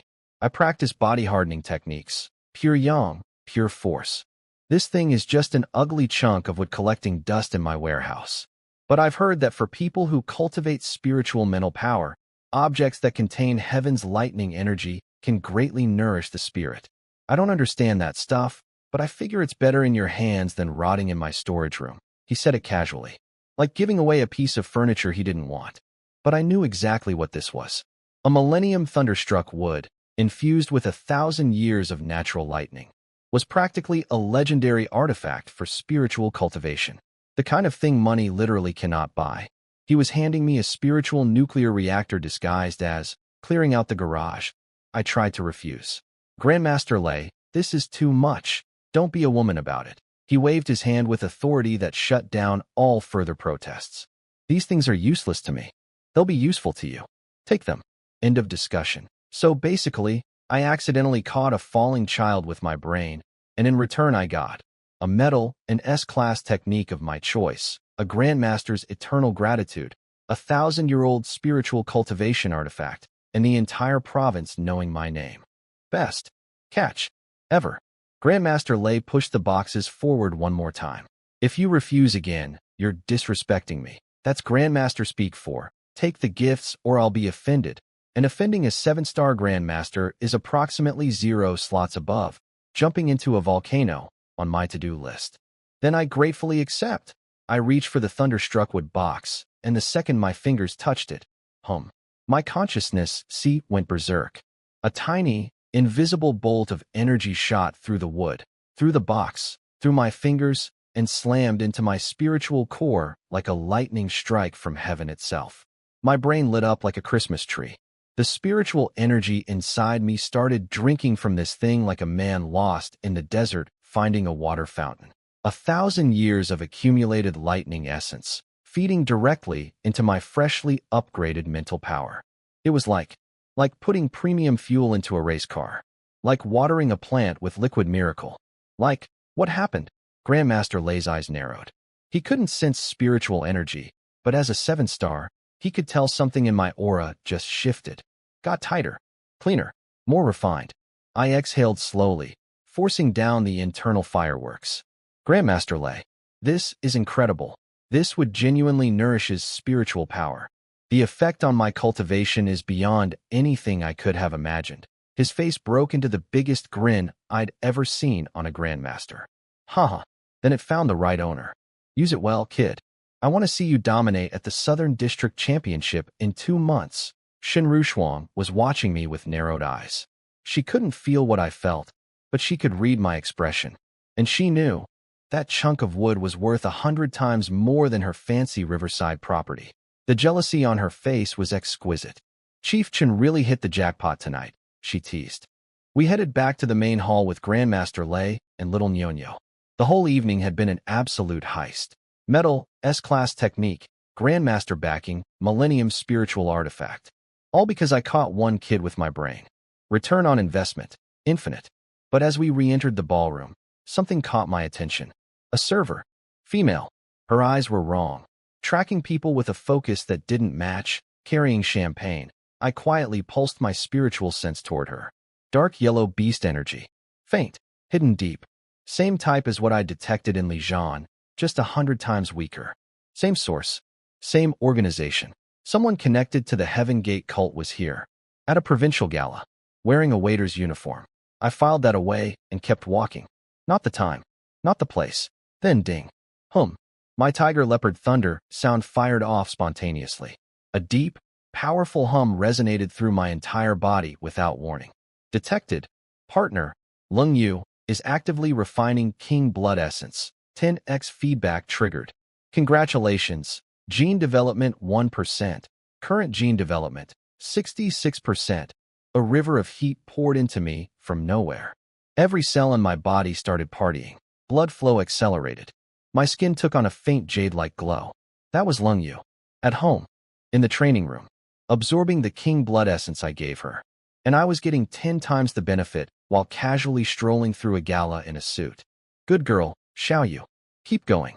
Your husband's future depends on you. Shen Rushuang was still holding my arm. She felt everything. The sudden heat surge. The aura spike. The unmistakable signature of a physical breakthrough happening in real time. She froze mid-step. Eyes going saucer-wide. What? In her entire career as a martial artist, she'd understood one fundamental truth. Improving gene development requires years of grinding, top-tier resources, and expert guidance. I just powered up while walking. At a party. Holding a drink. Did you absorb that King Blood Essence I gave you already? I looked at her with my most innocent face. Technically, my wife absorbed it. Same thing. The medicine worked fast. Good quality stuff. Shen Rushuang bit down on her teeth so hard I could hear them grinding. She stared at me with an expression that combined awe, jealousy, disbelief, and the dawning realization that everything she thought she knew about cultivation was wrong. This is what a real genius looks like. I used to think I was talented too. But compared to this man, I'm a joke. Welcome to my world, Vice President Shun. Where the rules don't apply, wives are cultivation resources, and breakthroughs happen between appetizers and dessert. Shen Rushuang spotted the suspicious waitress heading for the exit. Aren't you going to follow her? That's a lead. I snorted, wrapped my arm around Shen Rushuang's waist, and headed for the door. One disposable pawn isn't worth my time. That's what staff are for. I'd already texted the details to my assigned specialist. Description, badge number, exit route. Done. Let the professionals handle the grunt work. I have wives to cultivate. Besides, my 2 wives are waiting at home for coaching. Can't waste my evening chasing small fry. Shen Rushuang rolled her eyes. Smack. Watch where you're putting that hand. Back at the villa. Su Qingge was curled up on the sofa in a silk robe, still looking like someone who'd survived a natural disaster. Rosy cheeks. Lazy eyes. The unmistakable aura of a woman who'd been trained for 72 straight hours. She stood up when I walked in. Then saw Shen Rushuang behind me, and her ears went volcanic red. Because she knew. Everyone in this house knew. The sounds from the basement had been broadcasting through military-grade soundproofing for 3 days to 2 women with superhuman hearing. Vice President Shun. Husband. Welcome back. She said it like someone reading their own death sentence. Shen Rushuang scanned her with those X-ray eyes, noted the glow, noted the wobbly legs, noted everything, and thought, what spell does this man have on these women? Where's Lung Yu? Jie is still in closed cultivation downstairs. Shen Rushuang glanced at me with something sour in her expression, then headed for the basement. I'll go check on her. The second she disappeared down the stairs, I made my move. I grabbed Su Qingge and pulled her into my arms. EK. She went stiff, then completely boneless. Tried to push me away with the strength of a wet tissue. Stop. Let Gio. Shen Rushuang is still here. Don't do this here. Her voice cracked. Actual tears forming. What do? Qingge wifey, your mind is in the gutter. I just wanted to. Shen Rushuang is here. Lung Yu is here. And you still want to torment me? She was shaking now. Full crying mode activated. Do you think I have no self-respect? Am I just a a tool for you to use. I'm never practicing that spiritual technique again. Never.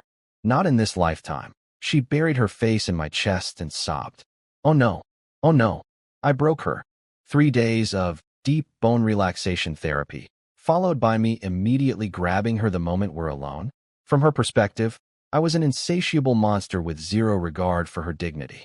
Hey, Chinga, I wasn't going to. I actually have a breakthrough in teaching method now. I can genuinely help you. Wah, more crying. Louder crying. I was more innocent than a baby lamb, and nobody was going to believe me. The crying triggered the house alarm system, also known as the other two women. Thud, thud, thud. Lung Yu and Shen Rushuang came sprinting up the stairs like a SWAT response team.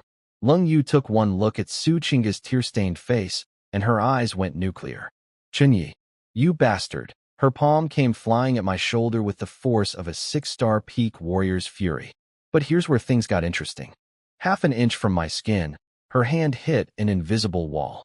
My spiritual power, now massively upgraded from the Thunderstruck Wood boost and the Heart Sutra mastery, automatically generated a protective membrane around my body. Her devastating slap landed on my shoulder like a gentle pat. Lung Yu's rage face froze. Her eyes went wide. She stared at her own hand, then at my shoulder, then at me. What? What? His spiritual barrier is this strong now? When did he power up again? 3 days ago, she could have rocked me with that hit. Now her full-force slap bounced off me like hitting a pillow. And I just stood there looking confused and unjustly accused, holding my crying wife, wondering how. I actually learned how to teach you properly now. Turned into, everyone thinks I'm a sex-crazed maniac. This is my life. Punching strength over 50,000 kilograms. Spiritual power that blocks Grandmaster-level slaps. An S-class technique waiting to be claimed. A Grandmaster owing me favors. A Thunderstruck Wood feeding my soul. And I still can't convince my own wife that I genuinely wanted to do actual training. Nobody would believe me. I don't even believe myself anymore. Lung Yu didn't care about my spiritual barrier revelation. She had priorities. What did you do to her? Why is Chinga crying? I threw my hands up. Nothing. I literally just told her I had a breakthrough in the Heart Sutra and wanted to help her train. Real training. Actual, legitimate training. Heh. Shen Rushuang was leaning against the doorframe, legs crossed, smirking like she had front-row seats to the best show in town. Wasn't 3 days and 3 nights of breakthrough enough? Chief Chen, Lung Yu added her own blade. Oh, you think you're ready for more? The double meaning in, ready for more, could have filled a dictionary. I am ready. This time it's different. My Heart Sutra genuinely reached mastery level. I can actually teach now. Nobody believed me. 3 women. 6 eyeballs. 0 trust. Su Chinga was in the back doing mental warfare with herself. Maybe he really means actual training this time. No. Wake up, Su Chinga. You said that last time. And the time before. This man has never told the truth. He just wants to. She sniffled and shook her head stubbornly. I looked at these 3 women staring at me like I was a convicted criminal and made my decision. Fine. Don't believe me? Lung Yu, come downstairs. I'll prove it. Shen Rushuang's eyebrow arched. And how proper is this proving going to be, Vice President Shen? If you're so curious, come watch. Consider it. Critical observation. Watch? She laughed. Your private couples training session? What am I? A light bulb. My turn for the eye roll. I went full serious mode. This technique involves the deepest mysteries of the consciousness, see, and physical resonance. Without experienced guidance, nobody can enter the door. I've had a genuine epiphany, and I want to help both my wives break through. Both wives? Shen Rushuang's teasing smile froze for 1 second. TSK. Both wives, he says. Shut up. Lung Yu's face exploded red.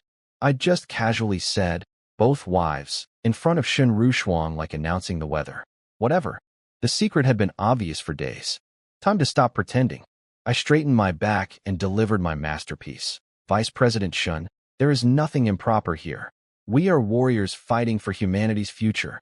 In the face of catastrophe, every ounce of strength matters. To view this sacred martial exchange through narrow, worldly lenses is not only inappropriate, it is an insult to the spirit of martial arts itself. I said this with the conviction of a man accepting a Nobel Peace Prize. Lung Yu's jaw dropped. She bit her lip so hard it turned white. How? How can he make this sound noble? Shen Rushuang was genuinely speechless for 5 full seconds. Then she burst out laughing. For humanity's future? Chen Ye, you are unbelievable. Even Su Qingge, hiding behind Lung Yu, felt her anger mysteriously dissolving. He's obviously lying, but what if I really am being too narrow-minded? No, bad thought. Resist. Enough talk. I grabbed one wife in each hand. Full authority. Zero debate. Tonight, I show you what real coaching looks like. Vice President Shun, bring your skepticism downstairs and observe. I dragged both women toward the basement. Behind us, Shen Rushuang licked her lips. Critical observation, she followed. Underground training room. Holographic projections blazing. Lung Yu ignored me completely, pulled Su Qingge down, and they both sat cross-legged in front of the meridian diagrams. Her plan was obvious. With Shen Rushuang watching, I wouldn't dare try anything physical. Finally, some real quiet meditation time. She lasted 2 minutes before I appeared in front of her like a pop quiz. Xiao Yu, why the furrowed brow? Stuck on this spirit descent step? Tell me what's wrong. Inside her head. Here we go. He's going to pretend to be a teacher, spout nonsense. And then somehow this ends with me on a massage table. I've seen this movie 3 times already, but Shen Rushuang was watching. So Lung Yu played along. Fine. This part says, the mind spirit is like mercury. When it meets fire, it flies. Every time I try to push my spiritual power down into my dantian, my blood energy erupts and I can't control it. She crossed her arms. Go ahead. Try to BS your way through this one. I barely glanced at the diagram. You understood it backwards. Lung Yu blinked. Meets fire, flies doesn't mean you fight the fire. It means you ride it. I drew a wave pattern in the air with one finger. The Heart Sutra's core is asleep. The harder you push down, the more your spirit tenses. Instead, imagine your spiritual power as a feather. Let the heat of your blood energy lift it. Float with it. And when the blood energy naturally recedes, that's the moment you sink. Don't use force. Borrow force. Silence. Total. Absolute. Silence. Lung Yu's entire body went rigid. Her eyes went wide, like lightning striking in complete darkness. Because in that one explanation, casual, effortless, taking me 5 seconds, I had just solved the problem she'd been smashing her head against for days. The look on her face? Priceless. And behind me, Shen Rushuang's smirk had quietly vanished, replaced by something she didn't expect to feel. Genuine awe. Turns out, sometimes the shameless pervert actually is a genius teacher. Who knew? Feather. Riding the wave. Borrowing force. I could literally see the light bulb explode above Lung Yu's head. Her entire body jolted like she'd been electrocuted by understanding. She looked at me like I'd grown a second head. How? Last night he couldn't explain anything clearly. Now he's suddenly surgically precise? She didn't waste a single second questioning it. When enlightenment knocks, you open the door. Her eyes slammed shut and she dropped into the deepest meditation I'd ever seen from her. Spiritual energy started pulsing around her body immediately. Shen Rushuang's jaw was on the floor. She looked at meditating Lung Yu, looked at casual me, looked back at Lung Yu. This is fake, right? He said 2 sentences of mystical nonsense, and she's pretending to have an epiphany? Do they think I'm 5? But she's a 6-star fighter. Her senses don't lie. And the spiritual fluctuations radiating off Lung Yu right now? Those were real. Unmistakable. Impossible to fake. She turned to me. Her voice was actually trembling. Chen Ye, your Heart Sutra. You can really teach them? Yep. I nodded like I'd just confirmed the weather was nice. Shen Rushuang's scalp went numb. 7-star and 8-star grandmasters can't crack this technique. Most people spend their entire lives unable to touch the threshold. And this man was giving casual roadside directions to enlightenment. Then Su Qingge, my sweet, wronged, sobbing wife from 10 minutes ago, looked at Lung Yu entering deep meditation, and her competitive instinct erupted. Wait, he was actually trying to teach me? This wasn't a trick? And now Lung Yu is getting the lesson first because I cried and refused? She bit her lip, turned to me, eyes burning with determination. Husband, I don't understand this part. Shen Rushuang's brain almost crashed.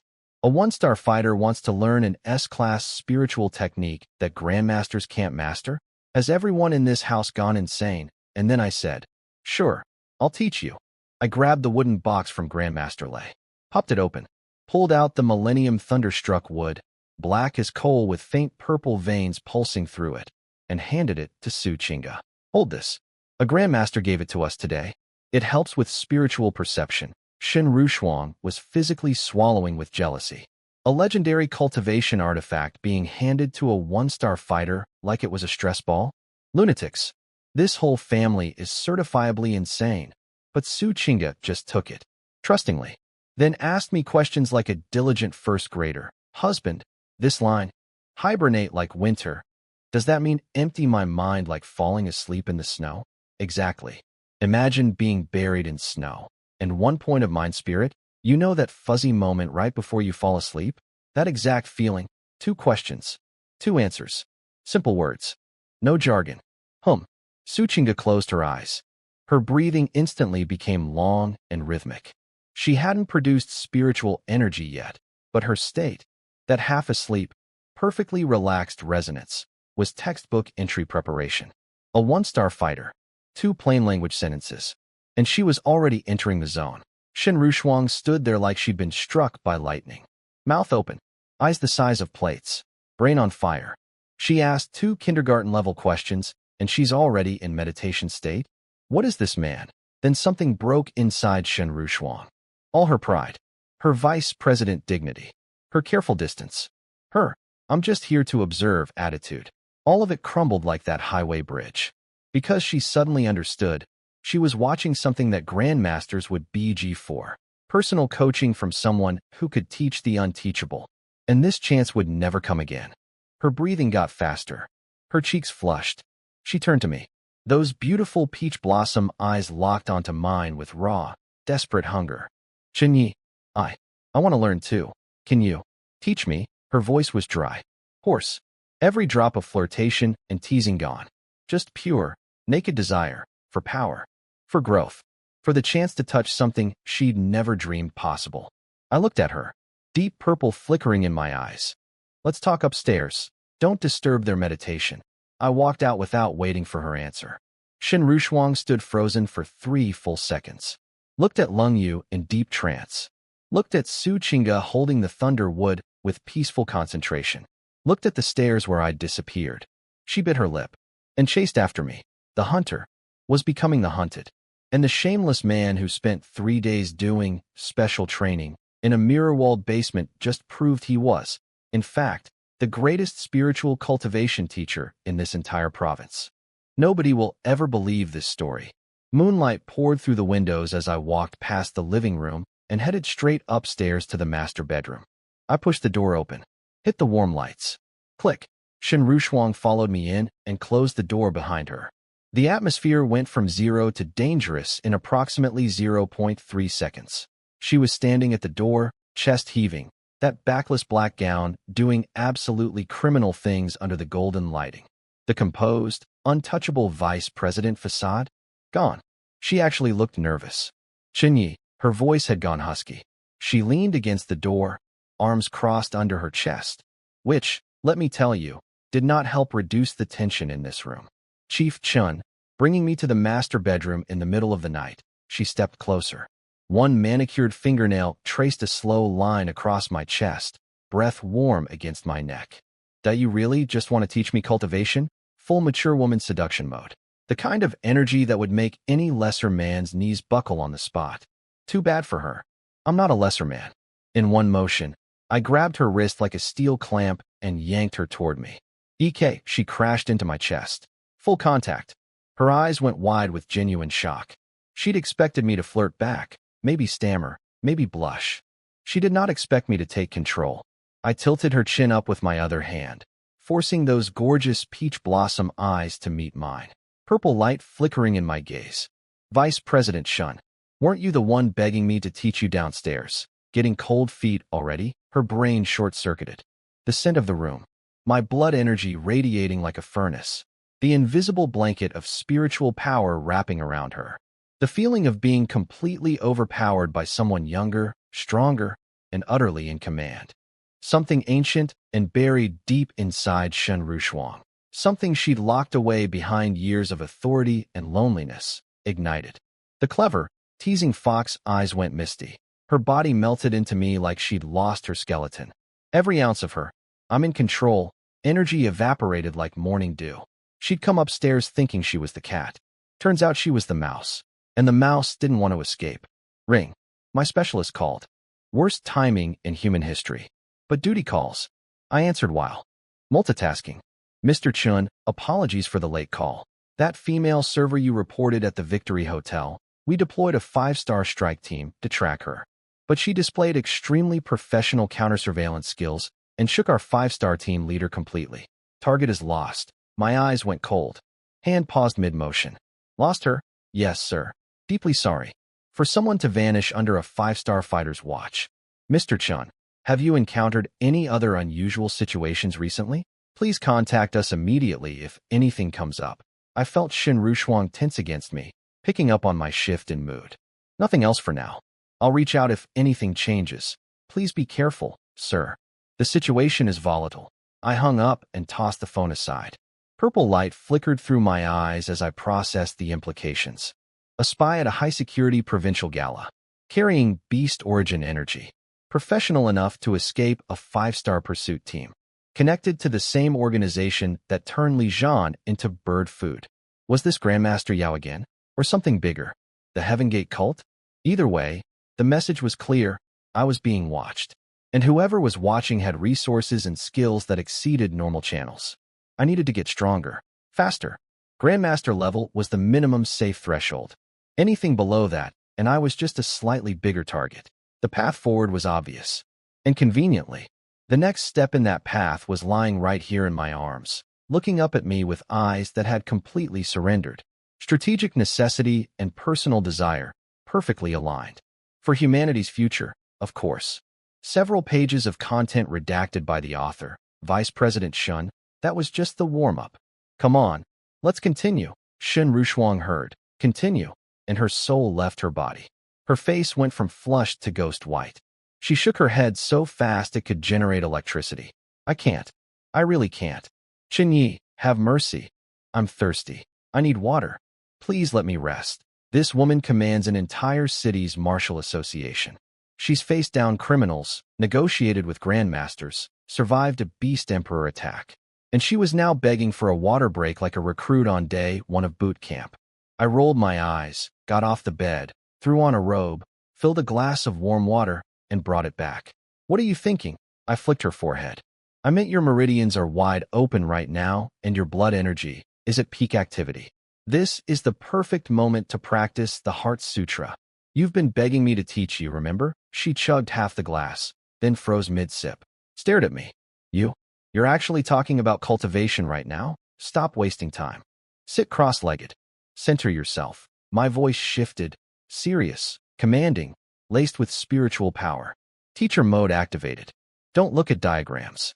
Listen to my voice. Catch that spark before it fades. Try to feel the spiritual wave. She gritted her teeth, forced her exhausted body upright, and focused. I feel it. Her eyes flew open with joy. She touched it. A flicker of spiritual awareness in the dark, like finding a match in a pitch-black room, and then her excitement killed it. The spark vanished. Gone. ARGH. She punched the mattress in frustration. She glared at me, sitting there casually sipping tea like I'd just come back from a light stroll. Not a drop of sweat. Not a hint of fatigue. Perfectly relaxed.